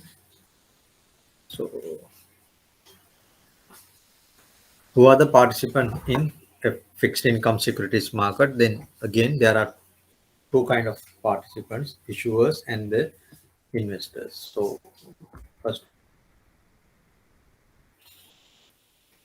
the in any market in many countries, governments are the biggest player. Government borrows heavily, so government are the main issuers in fixed income securities market, and they they can issue securities denominated in their own currency traded in their domestic market, as well as securities traded in any other markets and maybe in foreign currencies as well. So that's why in Sri Lanka we use a terminology ISBs, so international sovereign bond. So generally this is a bond issued by government in the international market in foreign currencies. So it's not only Sri Lanka, other countries also they use this. But countries like US, they don't use this word because they issue only dollar denominated bonds and traded in US, for the settlement take place in the US. And but anyone in the world can invest in that bond. So it's just one category. But in countries like us, we have domestic currency denominated bonds as well as foreign currency denominated bonds. And again, even the foreign currency denominated bonds, we can divide into two, which are traded in the domestic market and the international market. So in Sri Lankan case, ISB denominated in foreign currency, dollars, and traded in the international market. International investors or non-residents can invest. But in the Sri Lankan development bonds, this is traded but issued in dollars but traded in the domestic market. So domestic investors who can possess foreign currencies can invest in Sri Lankan development bonds. So likewise, however, in general, government play a major role or participate as issuers in the fixed income securities markets. Then central banks. There are some central banks, they issue their own bonds and borrow funds. Central banks, they don't borrow funds for their usage, but as a sometimes as a monetary policy to or implement the monetary policy, because if they don't have enough government securities in their holdings in their position, if they want to absorb the liquidity, there's no other way. Then the central bank will issue a bond and absorb liquidity from the market. Then the supranational agencies, it's like World Bank, Asian Development Bank, likewise the institutions formed with or owned by several countries. Those are we call supranational bank. ADB, as I mentioned, Asian Development Bank, World Bank. There's another JBIC, JICA. All those parties comes under this supranational because the that entity is owned by many countries. Then the government agencies, not in Sri Lanka, but in other countries, government agencies, they can issue their own bonds. Then the corporations. individual corporates, they issue bonds. In Sri Lanka, we call them as debentures. In Sri Lanka, when a corporate issue a bond, we call them as debentures. So you would see whatever the name we use, the concepts are the same. These are fixed income securities. Even there can be debentures. I miss this N. There should be a maturity rate, coupon rate, whether what in which frequency they pay the coupons and things like that. Even the banks can issue dates bonds. Not in Sri Lanka. Yeah, sometimes even banks use debentures to borrow funds. Then the state governments. That means like in big countries, they have their states. Say in Australia, Western Australia is a one state, and the South Australia is another state. Likewise, so Queensland is another state. Likewise, there are governments for those states in Sri Lanka, like provincial councils. So they can issue bonds to fund their requirement. Even municipalities can borrow funds through issuing bonds. Then other financial institutions, which does not fall under banks. It can be leasing companies or other finance companies. As I mentioned, showed you earlier, the example General Electricals. They have their own financial arm. They can issue bonds. These are the major participants if we consider the global scenario in the fixed income securities market as issuers or the borrowers. On the other hand, as investors, again, maybe governments, they do make investment when they have excess funds. Then the central banks do invest in bonds as a reserve manager and as well as part of monetary policy. Then the pension funds, like in Sri Lanka, EPF, ETF, and there are few other privately held pension funds, and the pension funds or the provident funds, they do make investments in fixed income securities because pension liabilities are longer term, so they need long term investments and better some portion investing less risky assets. So government bonds are one type of investment they do, and the debentures also in very demand has very demand in that sense, especially in the long run. Insurance companies, they have excess funds. They collect premiums and make the payments, but they have excess funds. They want to grow their funds and make money and make sure that they can meet future liabilities when it comes due. So for that, they make investment in the long run.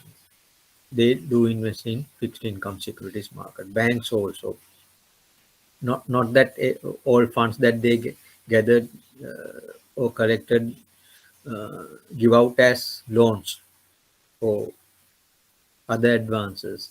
Part of it they invest in bond market, especially in the government bond sector, just to keep the liquidity while earning a adequate return. Then the hedge funds and individual investors, as well as individual investors like you and me, we can go and buy bonds. We should buy any of these entities what we discussed previously, depending on the market. So in Sri Lanka, as individual investors, we can buy government bonds, Sri Lankan government bonds issued by Sri Lankan government denominated in Sri Lankan rupees. If you want to buy SLDBs, there's another set of restrictions. So if you are allowed, you can do that as well. So that's about participants. Then the last part is the intermediaries.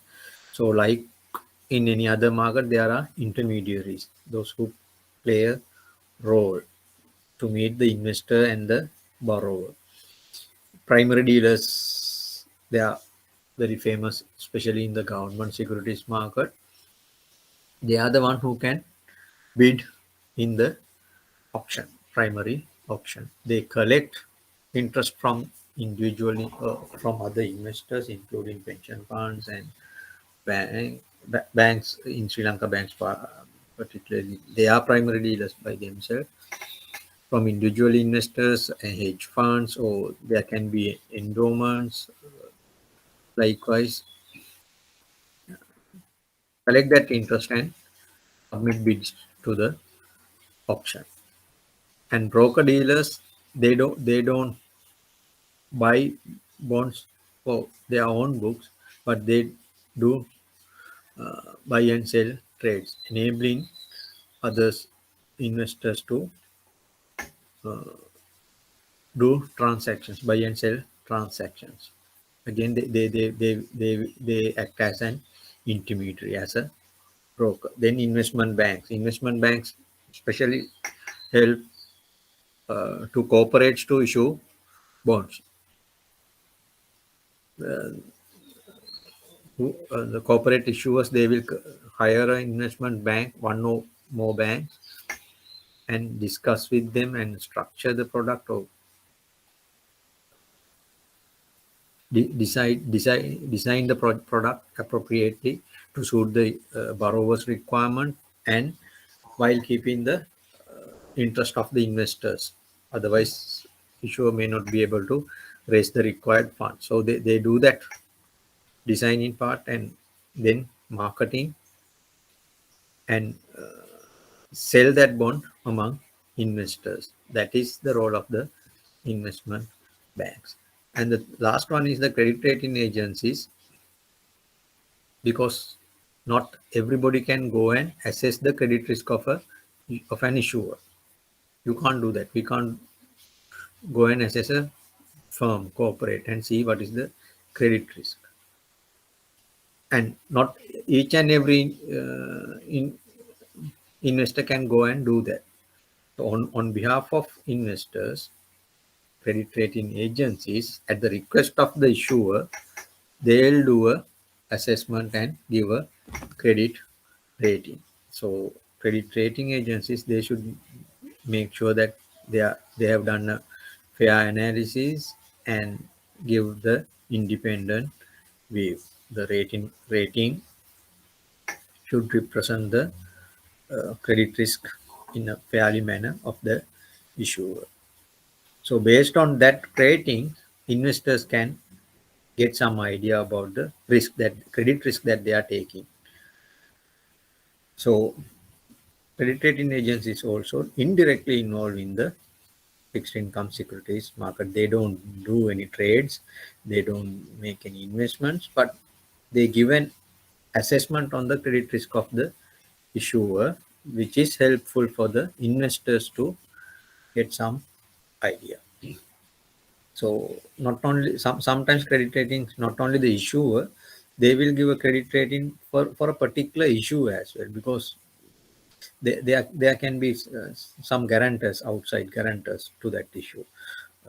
If they have that type of arrangements to enhance the credibility of the issue, the issue may be rated at a different rating than the issuer. So in all those instances, credit rating agencies are also involved in the fixed income market, but not directly. So I think that's enough about the participants. Then we'll move into the how to value a fixed income security, or basically how do we get the fair value of a fixed income securities. I don't know whether you can remember at the very beginning when we discussed about future value and present value. I mentioned that in in any financial instrument, the value is the present value of the future cash flows. Present value of the future cash flows. That concept is used in in the in this uh, as well to price a fixed income security. So what are the future cash flows? What is the timing? What are the timings? And what is the required rate of return? Based on these three inputs, we can calculate the present value and calculate the price. So this equation gives that. So the C1 is the first coupon, because in a fixed income security, cash flows are the coupon payments and the final maturity proceeds. That is the face value. So in regular intervals, every year or every 6 months, there will, or every quarter, there will be a coupon payment, assuming fixed or a bullet maturity. So what are those cash flows? Coupon payments and the final maturity proceeds, and R is the required rate of return. The first cash flow, we discount it for a one period. Now remember, in this, the period is not in years or semi-annual periods or quarterly or daily. That can vary depending on the coupon frequency. That's the easiest way to use it without fixed into one type. So the first coupon is discounted back for one period. Second coupon is discounted for two periods, likewise at the required rate of return. So this 1, 2, 3, and n are the number of periods. So the nth one, last one, there are two cash flows: coupon interest and the principal amount. So calculate the present value of all these cash flows and add them together, then you will get the present value. And remember, but this equation with this full integer time period, this is valid when you calculate the price on a coupon date. If it is not a coupon date, then you will get fractions here. But first understand this equation, then you can do the adjustment to fit into any other value date. But this equation as it is, you can use to value a fixed income security on a coupon payment date or at the very beginning.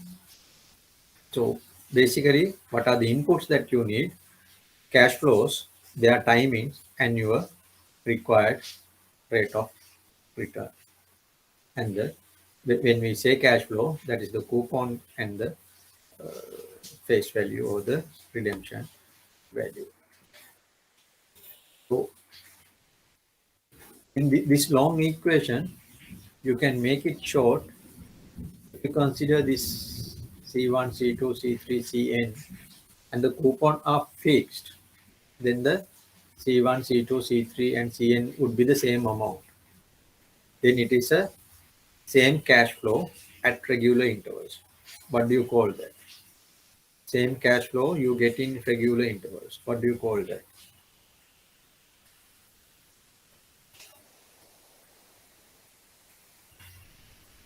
If you have a series of cash flows in regular intervals and the same amount, what do you call that?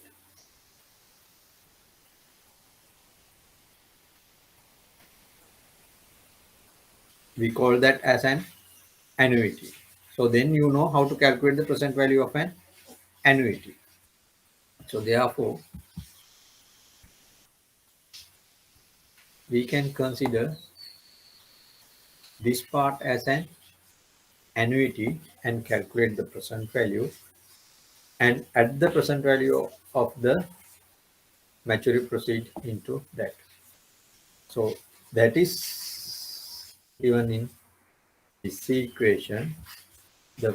This part is the present value of the annuity, where C is the coupon payment. This is valid for a fixed coupon bond. If the coupon varies, you can't use this equation.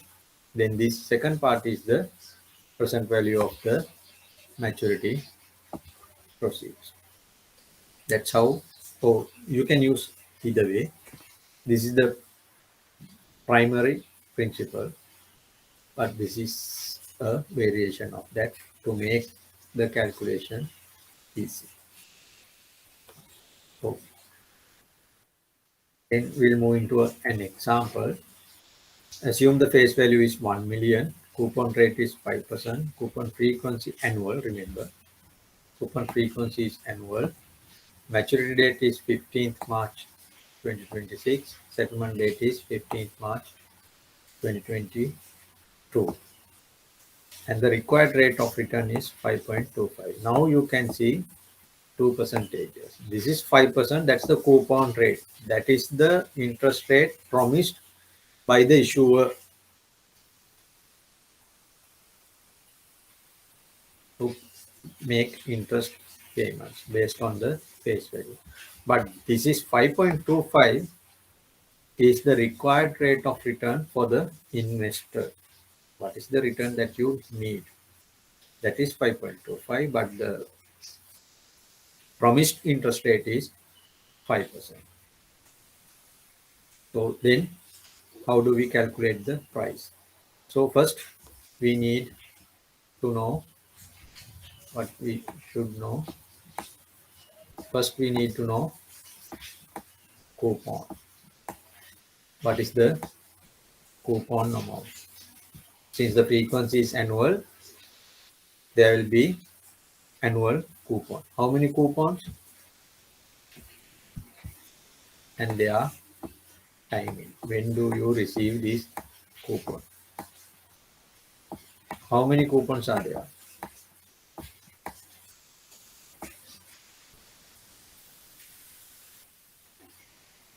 How many coupons are there?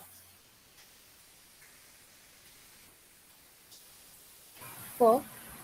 There are 4 coupons because first settlement date is whatever, whether it's first or not, the next settlement date is 15th March 2022 and the maturity date is 15th March 2026 and the coupon frequency is annual. There are only 4 years to go ahead. So there will be 4 coupon payments. Then the required rate of return is given. So then we can calculate the price. The first one is to determine the cash flows, amount and time, both.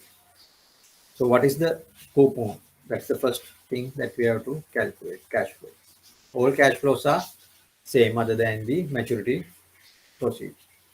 Coupon amounts are the same because the coupon rate is fixed, 5%. It's not a variable rate. So out of 1 billion, 5% is 50,000. So every year you get 50,000. Then what you have to do, calculate the present value of that. There are 4 years and you get coupon payment on these days. This is the first settlement date, 15th March. Then the next first coupon will be paid on 15th March 2023. Second coupon will be paid on the 15th March 2024. Third coupon will be paid on 15th March 2025. Fourth coupon and the maturity proceeds will be paid on 15th March 2026. So these are the timings. Now we know the cash flows. We'll put that cash flows there. So now we can go with intervals or yearly intervals. So therefore we put times as 1, 0, 1, 2, 3, 4. This is in years. Cash flows are 50,000 each for the first 3 years, and for the last year 50,000 plus 1 million. So 1 million and 50,000. Those are the cash flows. The required rate of return is 5.25. What now you have to do? Calculate the present value of each of these cash flows. The same thing here. Present value of first 50,000. What is it? How do you calculate the 50,000 present value of that 50,000? It is 50,000 divided by 1 plus R. What is R? 5.25. So 1 plus 5.25 divided by 100.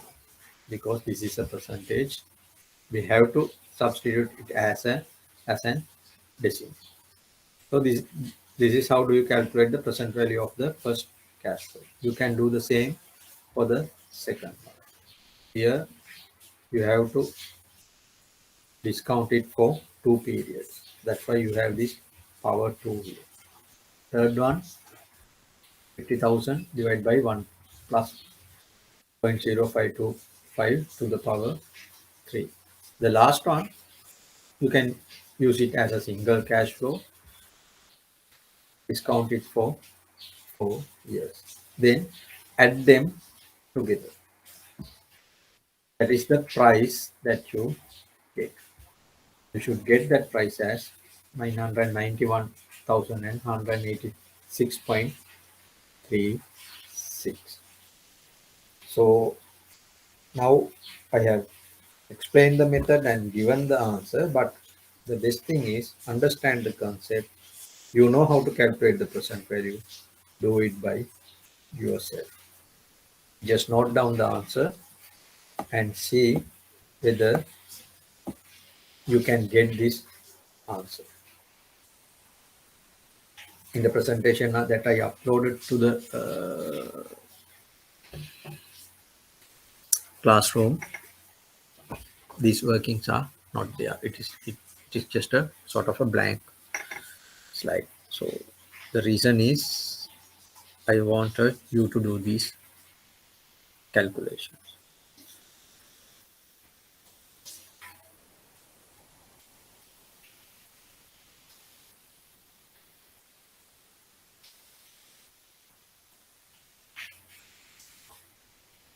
Any question?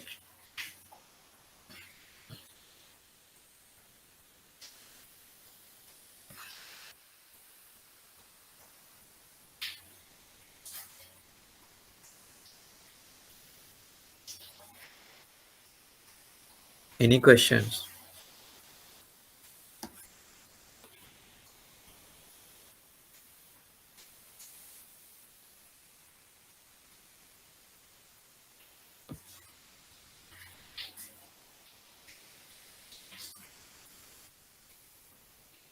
Okay, if you don't have any questions, we'll move into the next one. There's another example. This is the same thing using the annuity formula. In that, we have to break the last cash flow into two: coupon amount and the face value. So now you have 50,000 each cash flows for 4 years period and another 1 million in 4 years time.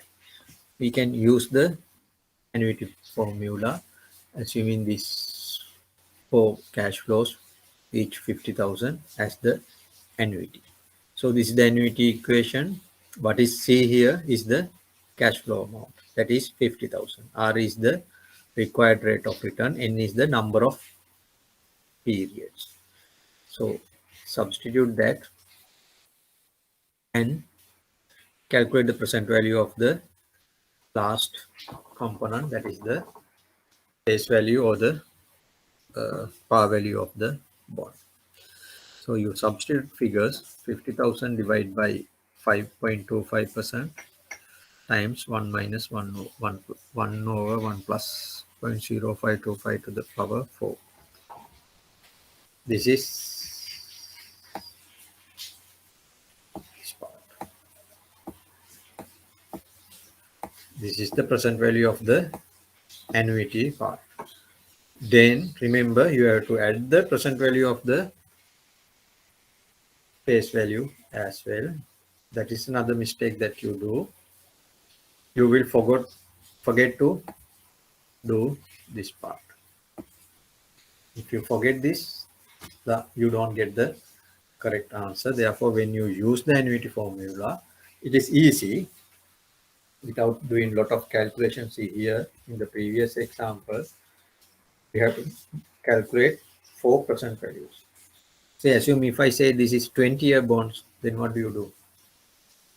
You have to calculate 20% values and add them together. But if you come to this one, use the annuity formula, it is just 2% values.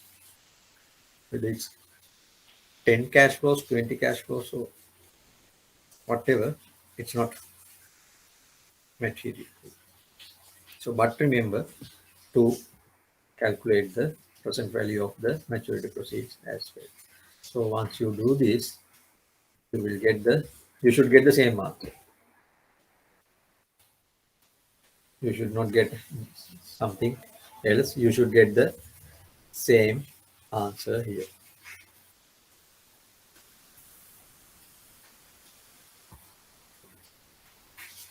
Then another example, you would see mostly or almost same as the previous one.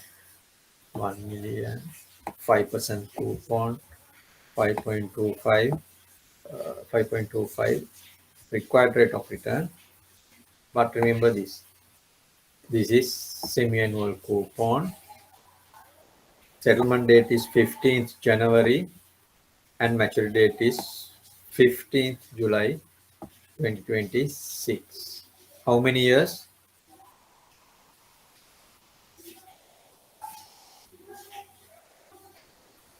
How many years?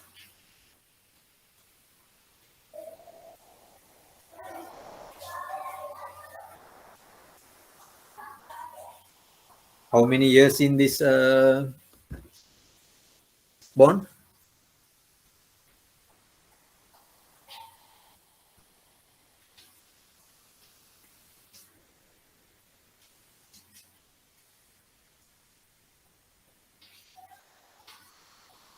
How many years in this bond?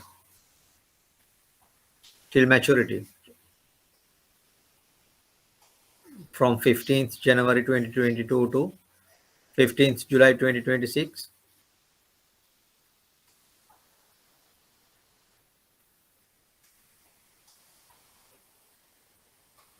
It is 4.5 years. It is 4.5 years. How many cash flows? How many cash flows?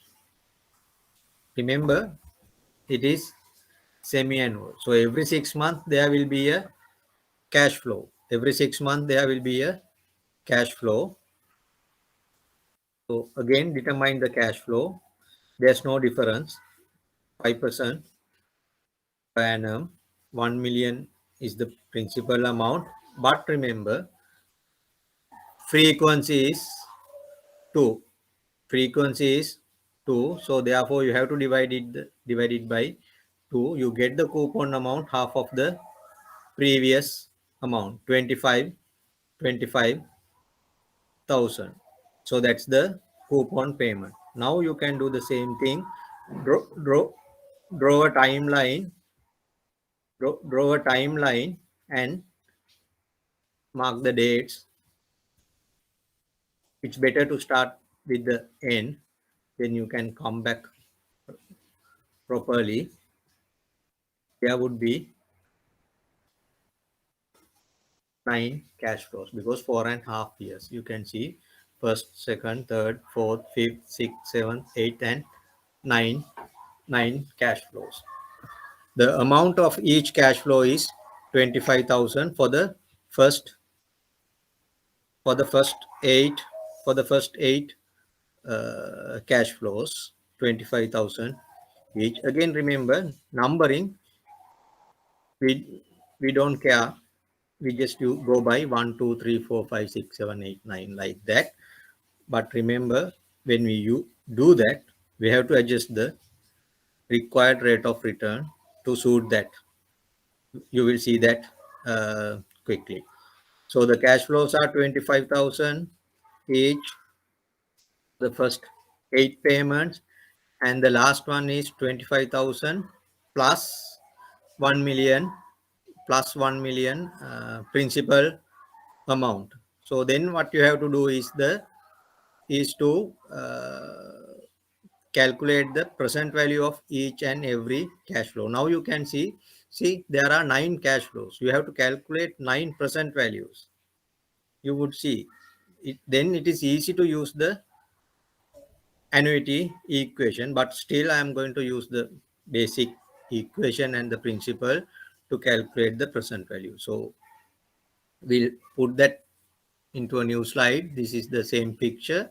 Now what you have to do, calculate the present value of each and every cash flow. 25,000 cash flow of 25,000 each and every cash flow, and 5.25 divided by 2 is 2.625. That's what I have resolved it here, or simplify it here without writing this.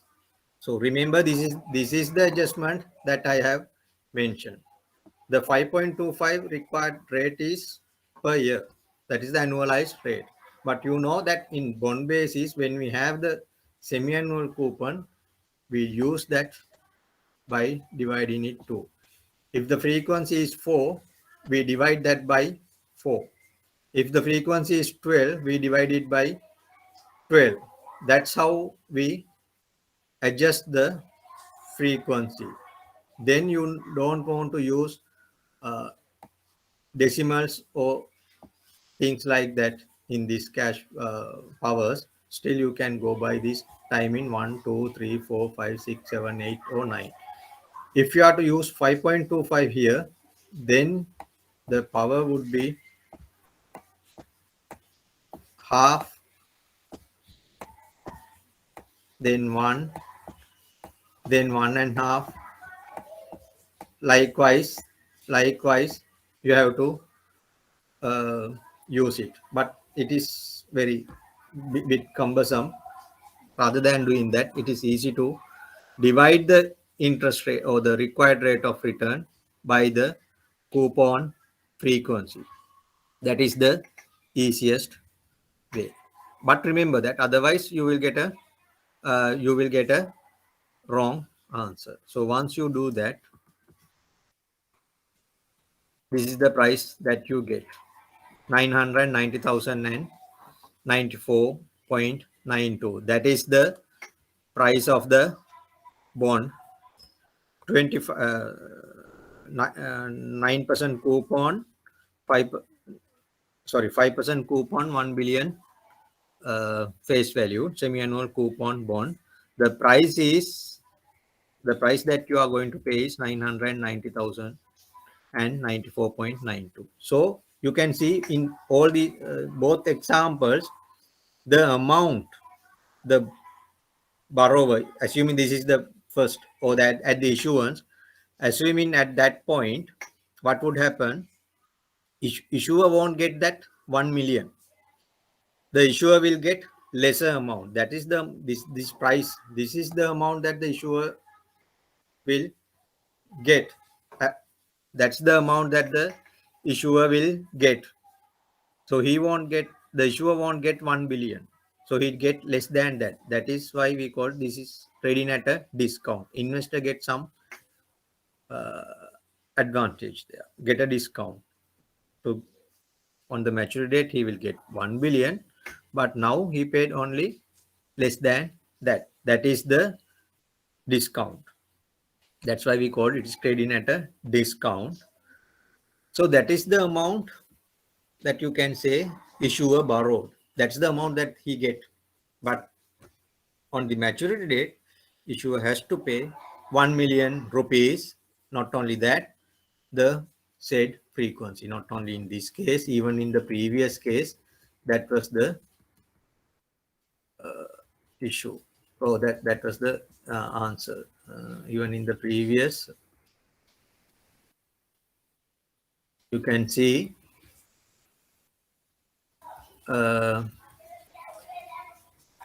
even in this case, oh sorry,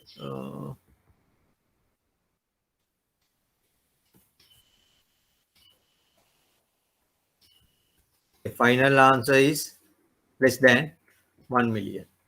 So this is the amount the borrower would get on the issue date, and but on the maturity date, issuer has to pay 1 million. So that's why I didn't mention that principal amount as the amount the issuer borrowed. The amount issuer borrowed may be varies from the amount that he is promised to pay. It can be less than, or it can be same as the same face value, or it can be more than that. That will be depends on the interest or the required rate of return. So you can do the calculation for these bonds. Say in this example, I have put as the put 5.25 as the 5.25 as the required rate of return. If you can do the calculation, if you can do the same calculation, assuming the interest rate is 4.75, try it with 4.75, you would see the price is more than 1 million. It should be more than 1 million. So depending on the required rate of return, the price that you paid may be same as the face value, or maybe less than that, or maybe more than that. We will come to that relationship later, but just remember that the price can be less than or same as or more than that the face value. So this is the second example we did with semi-annual coupons.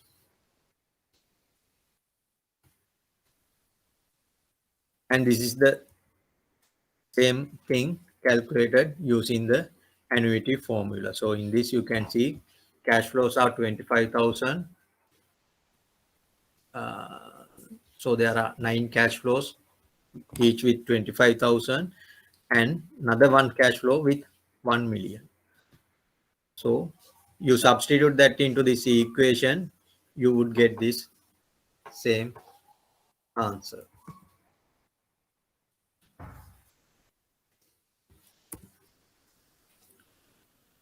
So there is an exercise, is a bond calculation, again with face value 1 million, coupon rate 5%, still the same semi-annual coupon,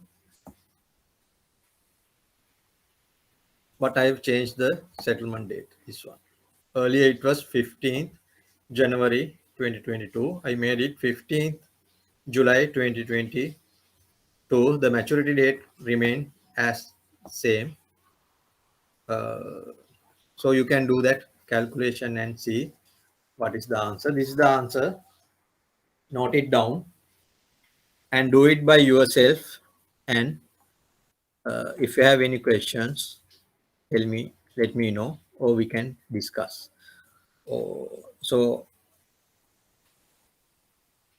you can do that exercise, and if you have any questions, difficulties to do this calculation, please let me know in the next class.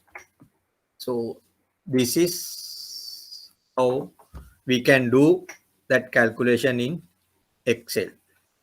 We can use Excel to do the bond calculation. These are the inputs that you have to give.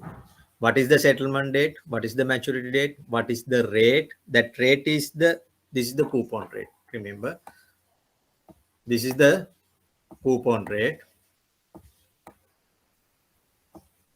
This is the coupon rate. This is the required rate of return. another word that we call for that is the yield. That is the return that you will get if you hold on to that bond. That's why we call it yield as well. So we'll come to that later. These are the inputs. Then the equation is price. First argument of that function is the settlement date. So you can click on this settlement date, then the maturity date, and the coupon rate, and the yield. Then redemption, you can put it as 100, and the frequency, what is the coupon frequency, whether it's annual, semi-annual, or whatever. Even you can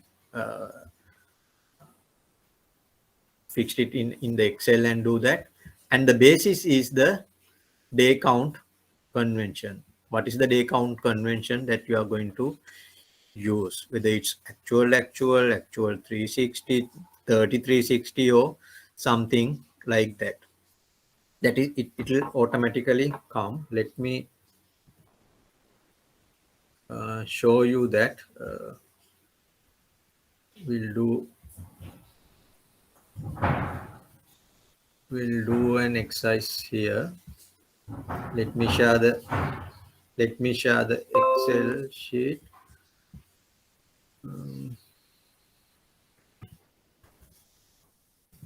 Settlement date, maturity date, coupon, rate of return, frequency. So what was the settlement date? July 15th, 2026. Then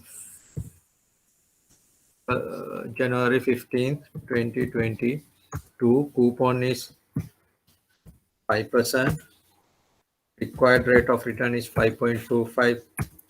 Frequency is 2. So then what is the price? You can see first argument is the settlement date. Click on that. The second argument is the maturity date. Then the coupon rate. Then the yield. Then the redemption 100. Frequency. It will automatically come which one you need. So we did it on the semi-annual basis.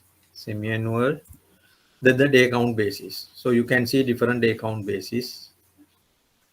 So we'll select actual. That's it.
This is the problem.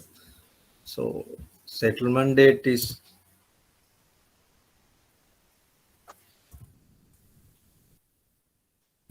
January 15, 2022. Maturity date is July 15, 2026. So you can see, you get this number. It should be the same as what we got earlier. So that's how you use the use Excel. Straight away you can use this equation. Say now in Excel, even though still we haven't discussed this, you can use any settlement date. Now you can see the settlement date is on the coupon cycle, which I have used. January 15th, exactly 6 months. July 15th, likewise. But even I change it to March 15th, you will get the answer. So maybe March 25th, still you will get the answer. Whatever the date, you can use this to calculate the price. But we still we didn't discuss that. However, you can use this Excel function to calculate the bond price. So we'll switch back to the presentation, and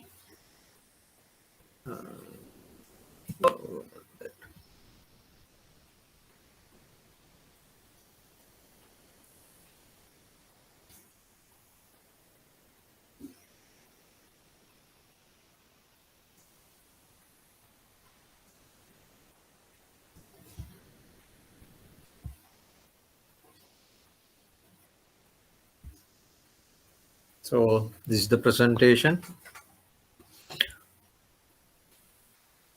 Any question so far?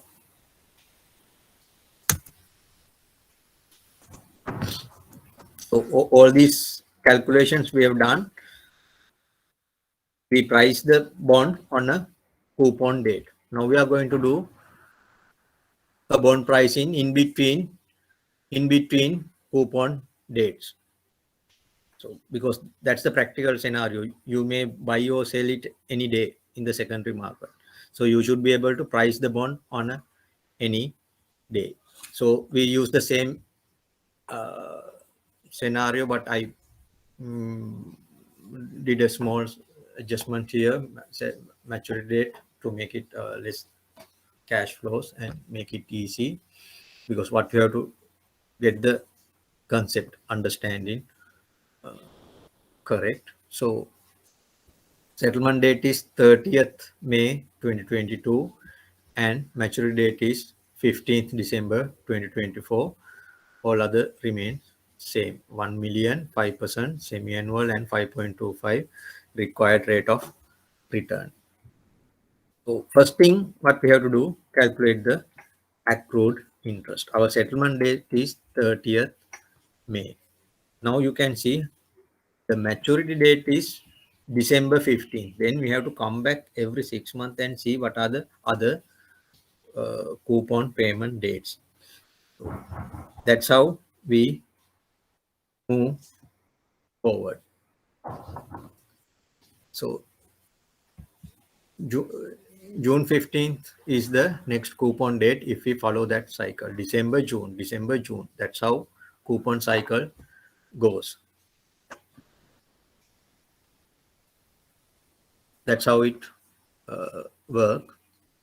So then next coupon would be on June 15th. Previous coupon would be on December 15th in the previous year. But the settlement date is 30th May.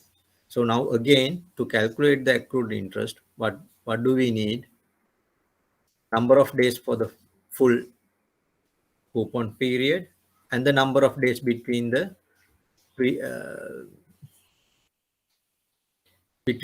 previous coupon date to today, or you can do this other way around as well. From the settlement date to the next coupon date. For the pricing, what we need is the second one. For the pricing, this is what we require. That is easy.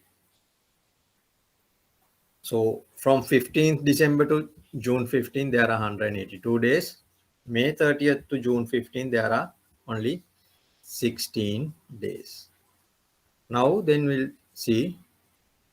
Then we calculate this 16 days as a fraction of this full period. It is only 0.08791. Why we did this, you will understand very shortly.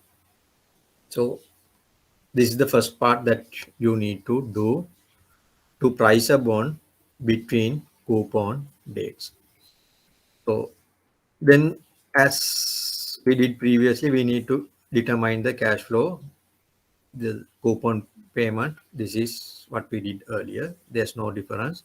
1 million face value, 5% coupon rate and semi-annual. So therefore, coupon payment is only 25,000. Now we'll try to draw the timeline and put those figures. So this is the maturity date. Every 6 months you get coupon, but this is the next coupon date, and this is the settlement date.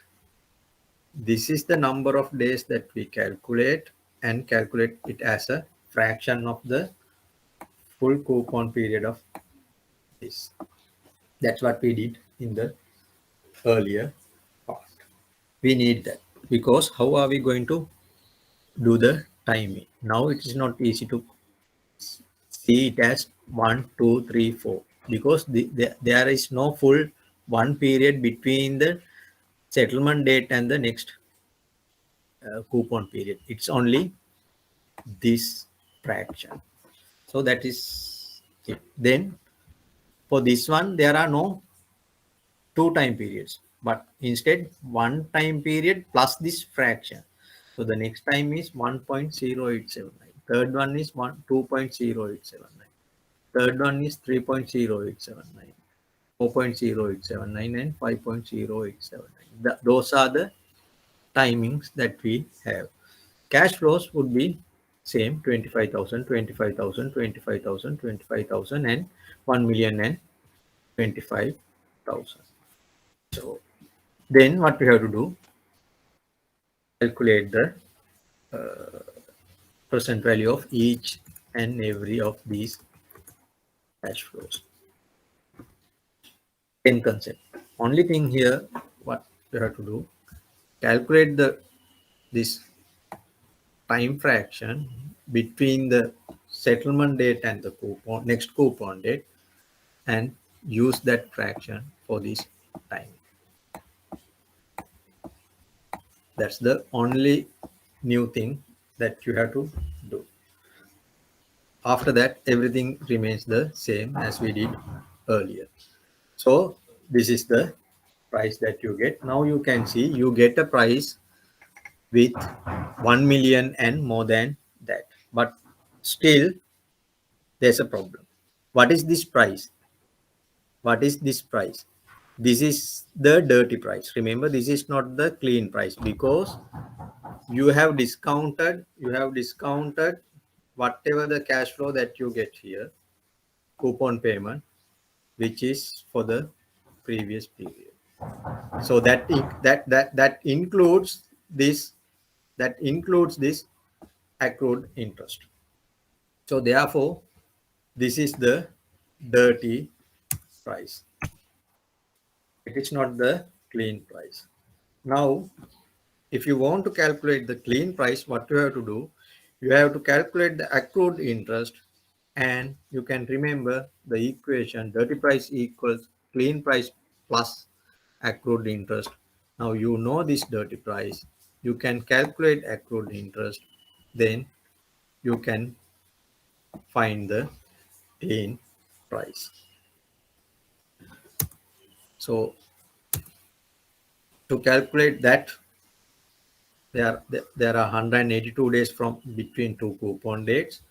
There were 16 days between the settlement date and the next coupon date. That means there are 166 days between these two. So you can calculate the accrued interest. This is the accrued interest amount. You know the accrued interest amount, you know the dirty price, you can calculate the clean price. So this is your real investment if you are going to buy this. But when you buy that, you have to pay this as well. But you will get that very soon in the next coupon date. That's how we do bond. That's about bond calculation. That's how do we do a bond pricing in between coupon dates. So please let me know that if you have any questions now.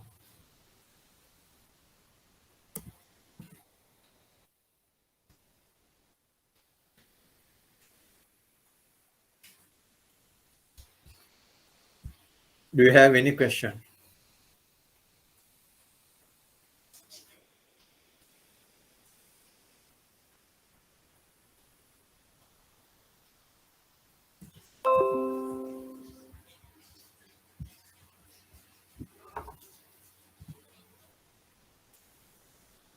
Any questions so far? How to calculate accrued interest? So first thing, how to calculate the coupon amount, how to calculate the accrued interest, then how to calculate the bond price on a coupon date, and how to calculate the bond price in between two coupon. Any settlement date falls in between any coupon payment. So you should be able to do that, and therefore calculate the clean price as well.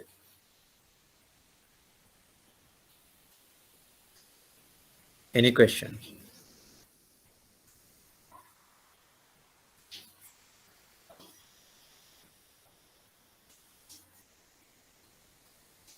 Sir, at which price the bond is sell in secondary market, dirty price or clean Uh, price?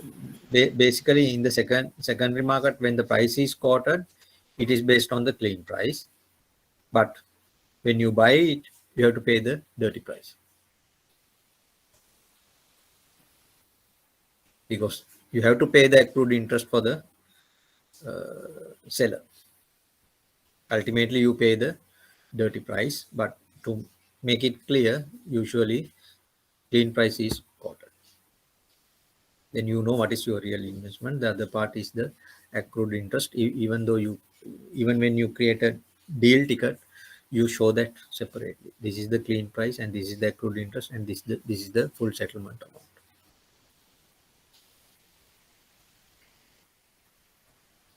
Clear? So thank you.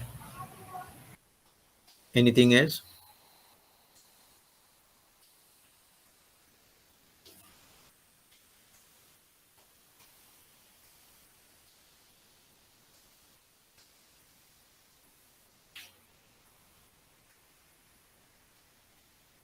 Then shall we move forward?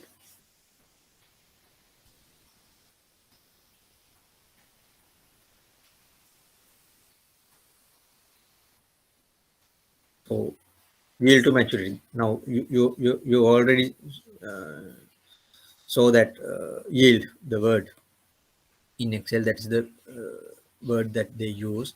Yes. What is yield to maturity? That is the opportunity cost or the required rate of return that we discuss. We call it yield to maturity. When it comes to fixed income securities market, the rate of return that we require, we call it yield to maturity. But that to realize that yield to maturity, you have to satisfy these two conditions. So that first thing is the yield to maturity. Again, we measure it as an annualized rate, annualized return. Even you hold a bond for 10 years or 5 years or 20 years, the yield to maturity is an annualized rate. And in that, we assume all the coupon payments, all the coupon payments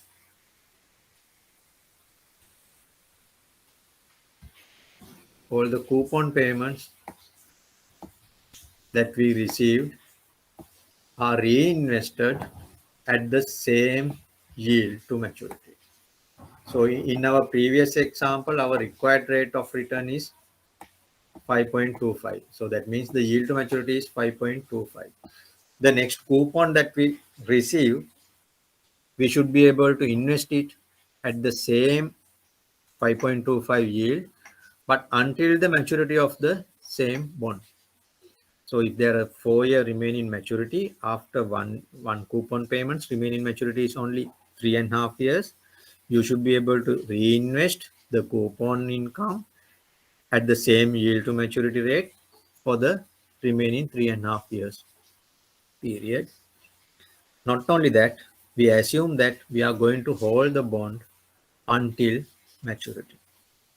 You buy it today at the yield to maturity, prevailing yield to maturity rate, you keep it until maturity, and you reinvest all the coupon income at the same rate for the remaining maturity period.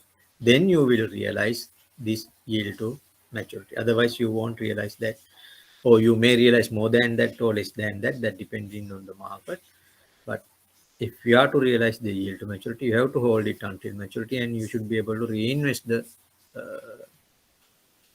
coupon income at the same rate for the remaining maturities. That's why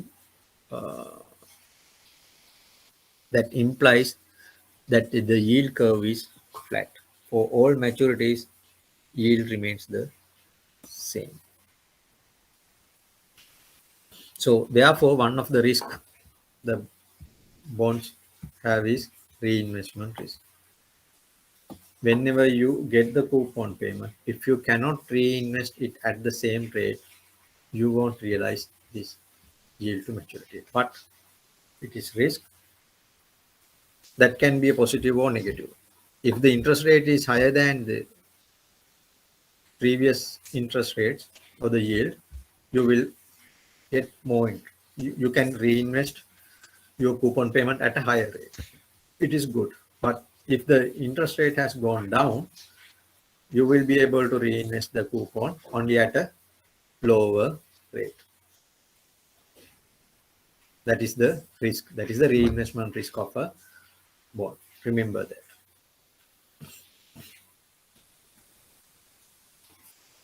So then what is the relationship between price and the yield to maturity? So I hope you can see this graph.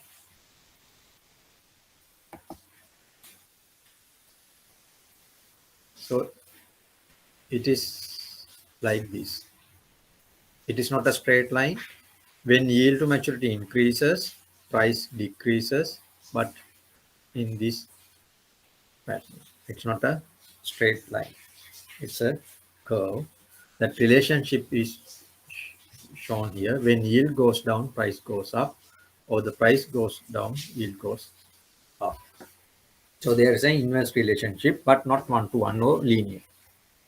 It has a non-linear shape. This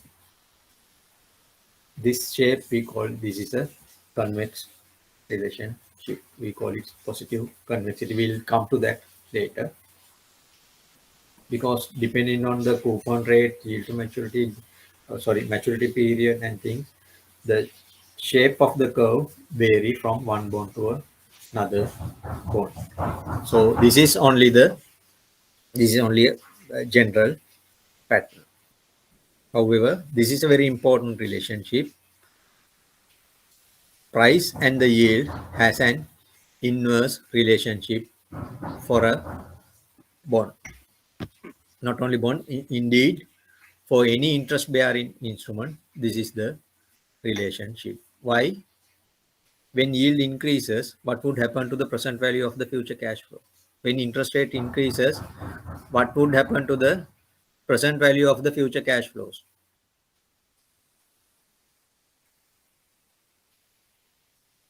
That is something we discuss. When we calculate present value, we discuss that. What would happen if interest rate increases? What would happen to the present value? When interest rate increases, present value decreases. So that is the negative relationship here. So there are power terms in this equation. That's why it's not linear. Is it clear?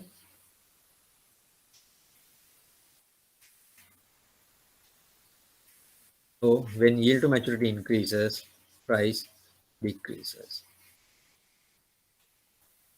So you would see in the current context in Sri Lankan market, so you would make losses, mark to market losses, because whatever the bond that you are holding, value will go down as interest rates going, but it's only mark to market loss. So there's another measure that we use to measure the rate of return, that is called current yield. So remember, this is a technical word, that current yield. It doesn't mean that what is the yield prevailing in the present market. This current yield is the technical word. There's a special definition. It is the coupon value divided by the price. Without doing this whole calculation and calculating the yield, this is a very simple measure that you can get.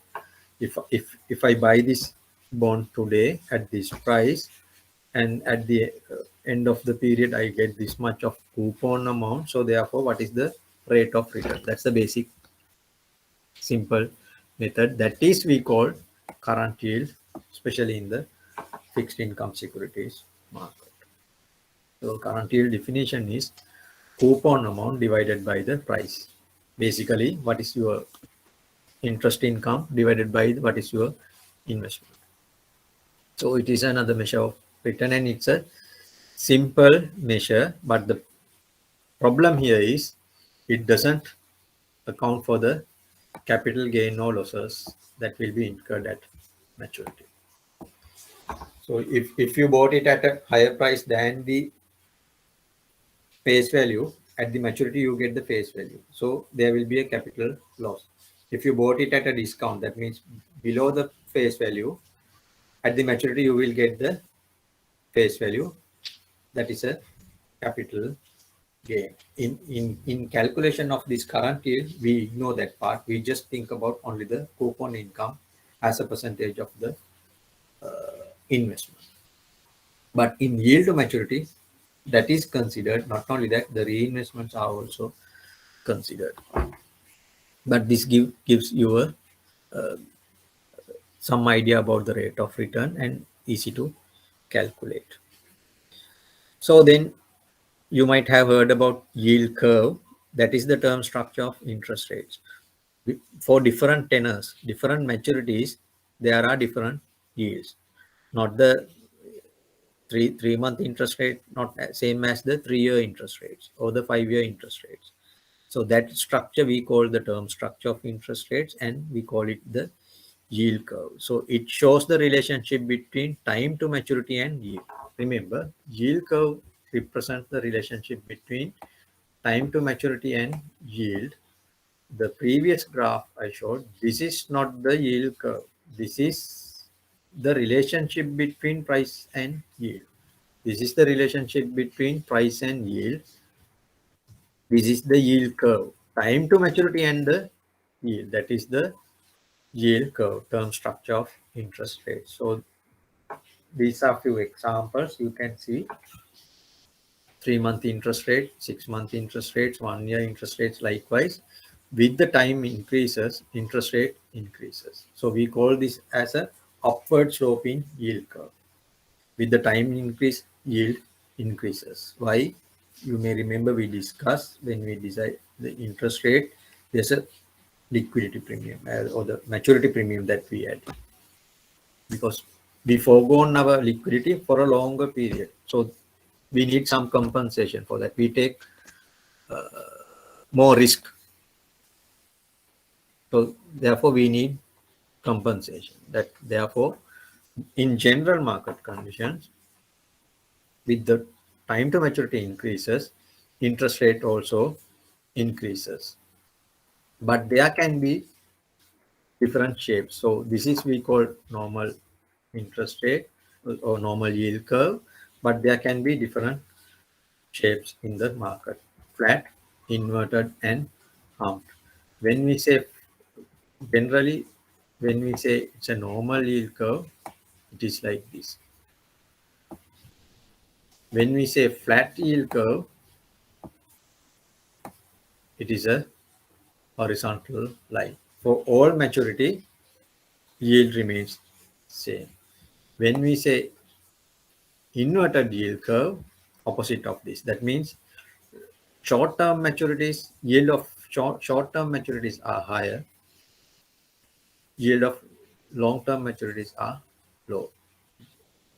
Theoretically, it is like this. It can be linear or non-linear. That is the inverted yield curve. But in a humped yield curve, it can be combination of this. It may be like this or like that, whatever.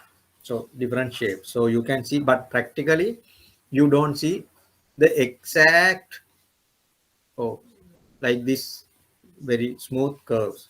So I'm going to show you some practical yield curves which we have observed in the markets. So this is the US yield curve in back in 2007. You can see January 1st, 2007. This is the shape of the yield curve. 3-month interest rates somewhere there 5%, 5.05, but 2-year you can see it's around 4%, 5-year around 4 point, sorry, this is 4.8, 4.7, 4.75, 5-year 4.7, and again 30-year around 4.8. So that's a, this is sort of a hump. Short term is high, then again going down, and again in the longer end it's upward sloping. This is another one. So there's a drastic upward slope in the middle of the yield curve. So when do you see this sort of yield curve? This sort of inverted yield curve. When the economy is going into a recession, you think in the future interest rates will be lower. So therefore, yield curve will get inverted. This is a good indication in the market to see what would be the future interest rates. When there's an upward slope in yield curve, generally the expectation is future interest rates to be future short-term interest rates to be high. But when you see a downward slope in yield curve, the indication is that future short-term interest would be low. So this is another one. So 1 year to 2-year drastic drop, then again upward sloping. So sort of a humped curve. Then what matters in the fixed income securities is the steepness. What is the slope of this yield curve? Say, even though you call it upward sloping, it can be like this, or you can see it like this. What's the difference? The blue color one, the difference between the short term and the long term interest rates or the yield are high. So it's the steepness or the slope is high. But in the red color one, there's not that much difference. It's getting closer to the more likely a platform. So that is one of the key thing you monitor in the market, steepness of this yield curve. Depending on the change in this changes of the yield curve, we can observe different shifts. A parallel shift, that means from the current yield curve you move into a new yield curve, moved upward or downward, but each and every point has the same shift.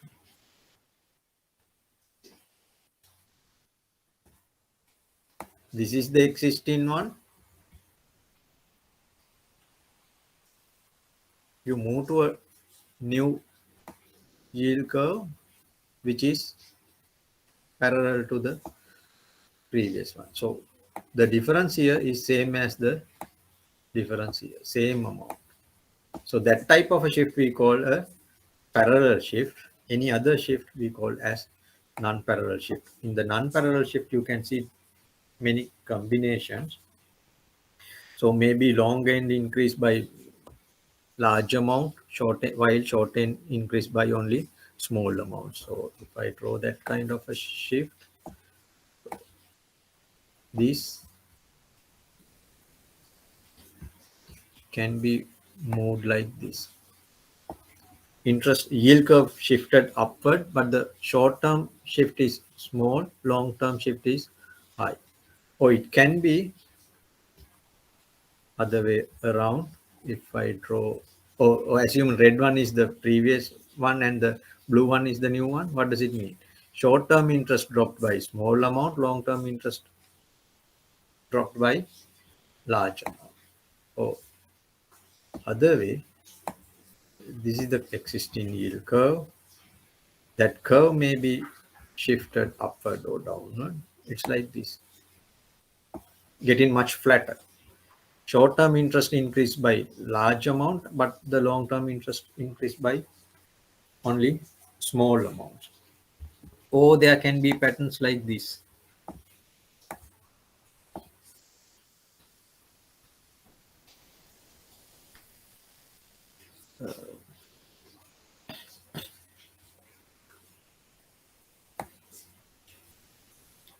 Short term and the long term both increase by big amounts, but the middle part, belly of the curve, increase only by small amount. So all those things, different shapes can be seen, observed in the market.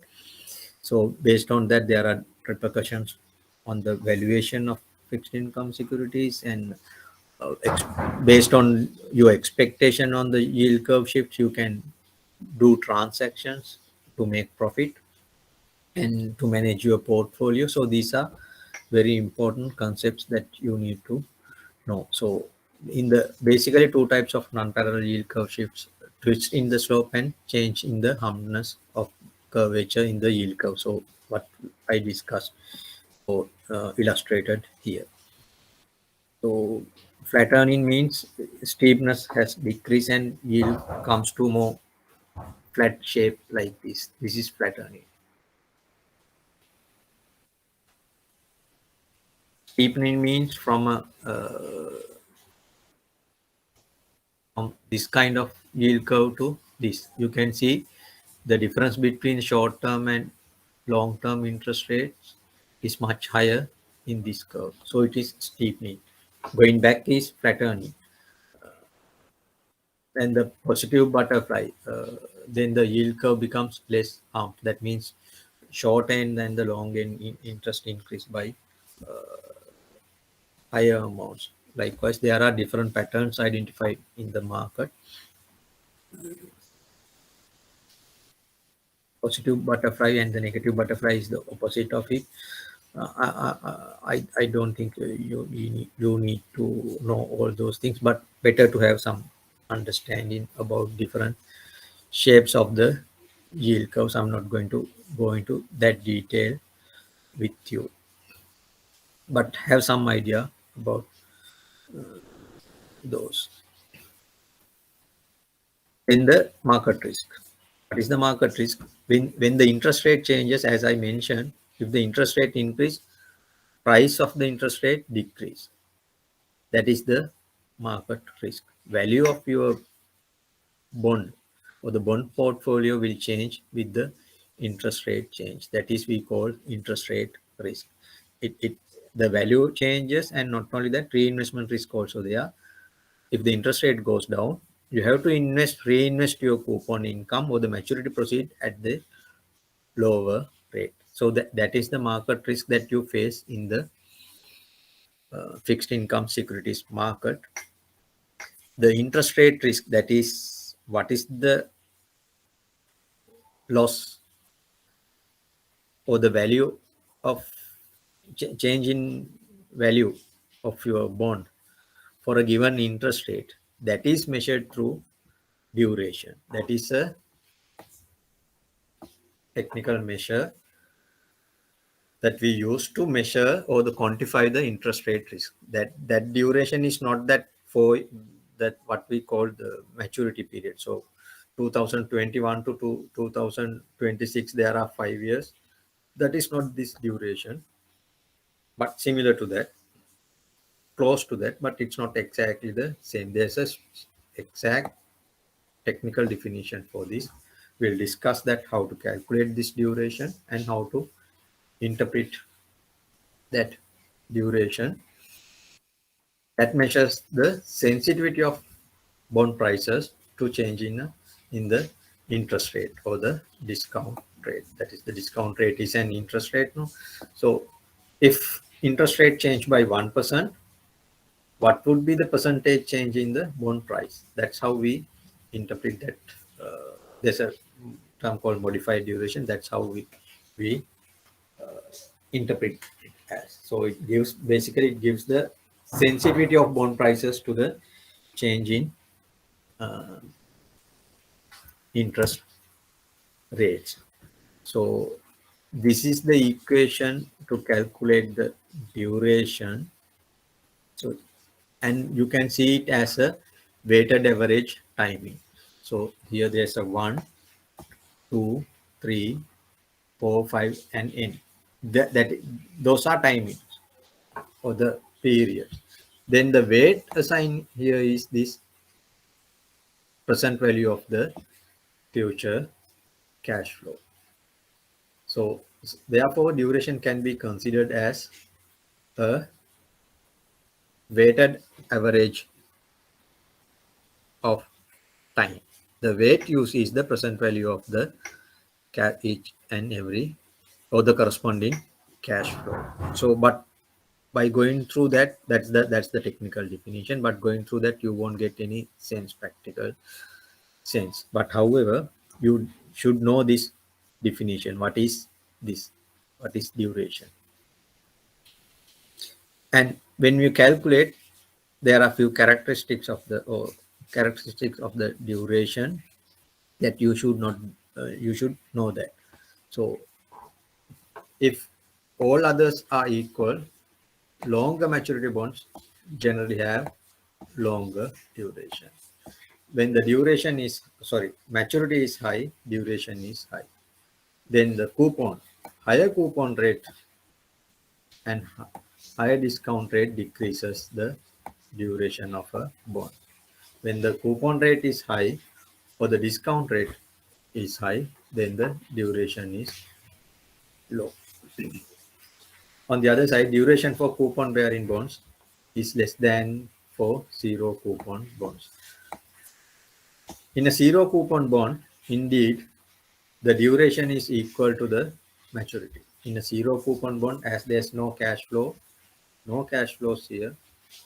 In a zero coupon bond, you can remember we have only this part.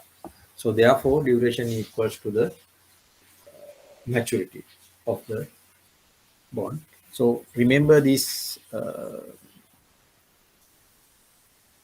relationship. What is the relationship between maturity and the duration, coupon and the duration, yield and the duration? We will discuss this in little more detail in a separate session. But again, just to give you some idea, what is this duration? It is the slope of this curve. At this point, you can see the slope is high. But at this point, you can see the slope is very low. For a small change in the yield, you see small change in the price. But here, for the same small change in yield, you would see drastic price change. So when the duration is high, interest rate sensitivity is high. Here, when the duration is low, interest rate sensitivity is low. That's why it says when the yield to maturity increases, duration is low. When the yield to maturity is decreasing, duration is high for the same bond. Remaining all others remain same. So that is the idea. What is the slope of this curve? That is the duration. That gives you the sensitivity of the bond price to a given yield change. So we'll do some calculations, how to calculate the duration, and there's another measure called convexity. We'll discuss that in detail in a later session. However, just remember, duration is the measure that we have to quantify the interest rate risk of a bond or a bond portfolio. We'll discuss that later. So other risks in the fixed income securities market are the credit risk, because you give a loan to another party. That's the fixed income security market, as investors. So you take that credit risk. The issuer may not repay it on the maturity date. So you take the issuer risk of the issuer. If the issuer is downgraded, bond prices will go down. Then you would incur a mark to market loss. But if you hold it until maturity and the issuer repay you the total amount, then there won't be any loss. Then the second one is the counterparty. This is not directly from arising from the fixed income security, but this arising due to a transaction on fixed income security. In the secondary market, you buy or sell with another party. In that instances, you face that counterparty risk. You are the buyer. You pay the full amount to the counterparty, but the seller may not deliver you the bond. Then you lose your principal amount. But in practical scenario, now it has been reduced to almost zero using the mechanism called delivery versus payment. In all over the world, most of the bonds are settled in that under that principle, delivery versus payment. What does it mean? The buyer has to deliver cash to the settlement agent. The seller has to deliver the securities to the settlement agent. Until both party deliver both the cash and security, the settlement agent won't exchange the ownership. If the buyer does not pay cash, the transaction would not settle. The bond will be remains with the original buyer. It may not transfer to the new buyer. If the seller does not deliver the security, funds may not be transferred to the seller's account. So that is delivery versus payment. Both has to be present there. Then only they exchange the ownership. So therefore, that counterparty risk is now at a minimal point in fixed income securities market, but still remember there's such risk. Then the liquidity risk. You may not be able to sell a bond when you have it in your possession, you have invested, whether you will be able to sell it immediately without any loss. That means compared to the current market price. When you try to sell the bond, if the market price goes down, the market is not that liquid, then you will be in trouble. That liquidity risk is there. When you make an investment, you forgone your liquidity. If the bond is very liquid, you should be able to sell it in the market very quickly without any loss and generate your liquidity requirement. Then the reinvestment risk, that what we discussed. By the time that you want to reinvest it, interest rate might have gone down. Then your reinvestment will get a lower interest income. Then the call risk and put risk, that is related to the callable bonds and puttable bonds. So call risk, why there's a call risk? Call risk is for the investors. This is for investors. Why? Generally,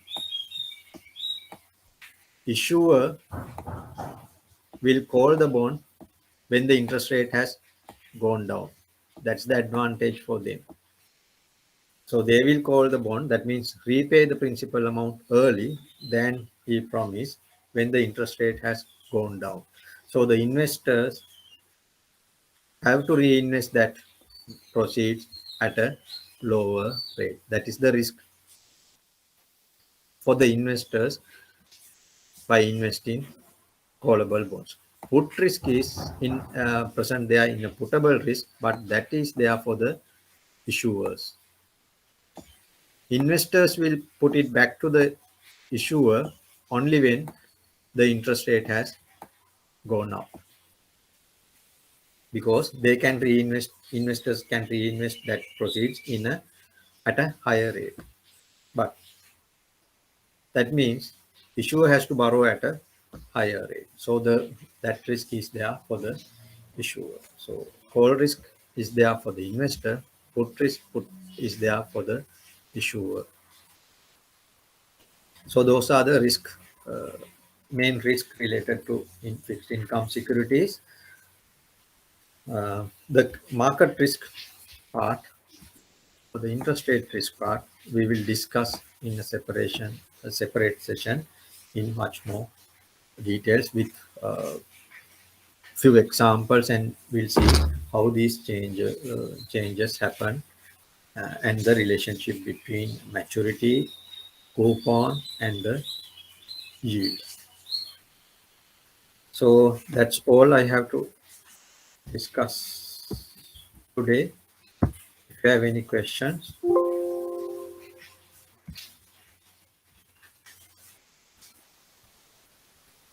So you try to find out few bonds and take the market yields and try to do the calculation and see whether you get the correct prices.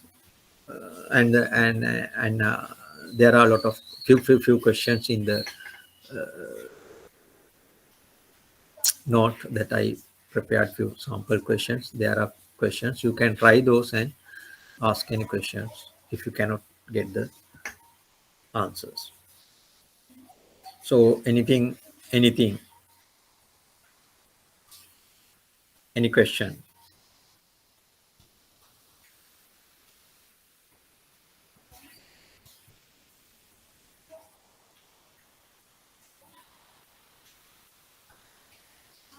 Okay, then if you don't have any questions, we'll stop here. There's one announcement. Next week we won't have classes. Next week is 17th.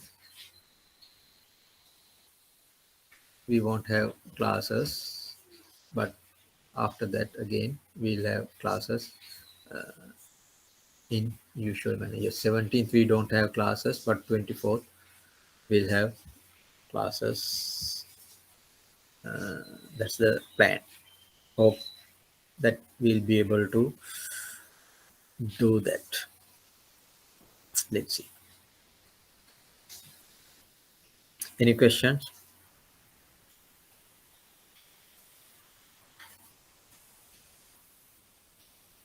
Okay, if you don't have any questions, we'll stop here.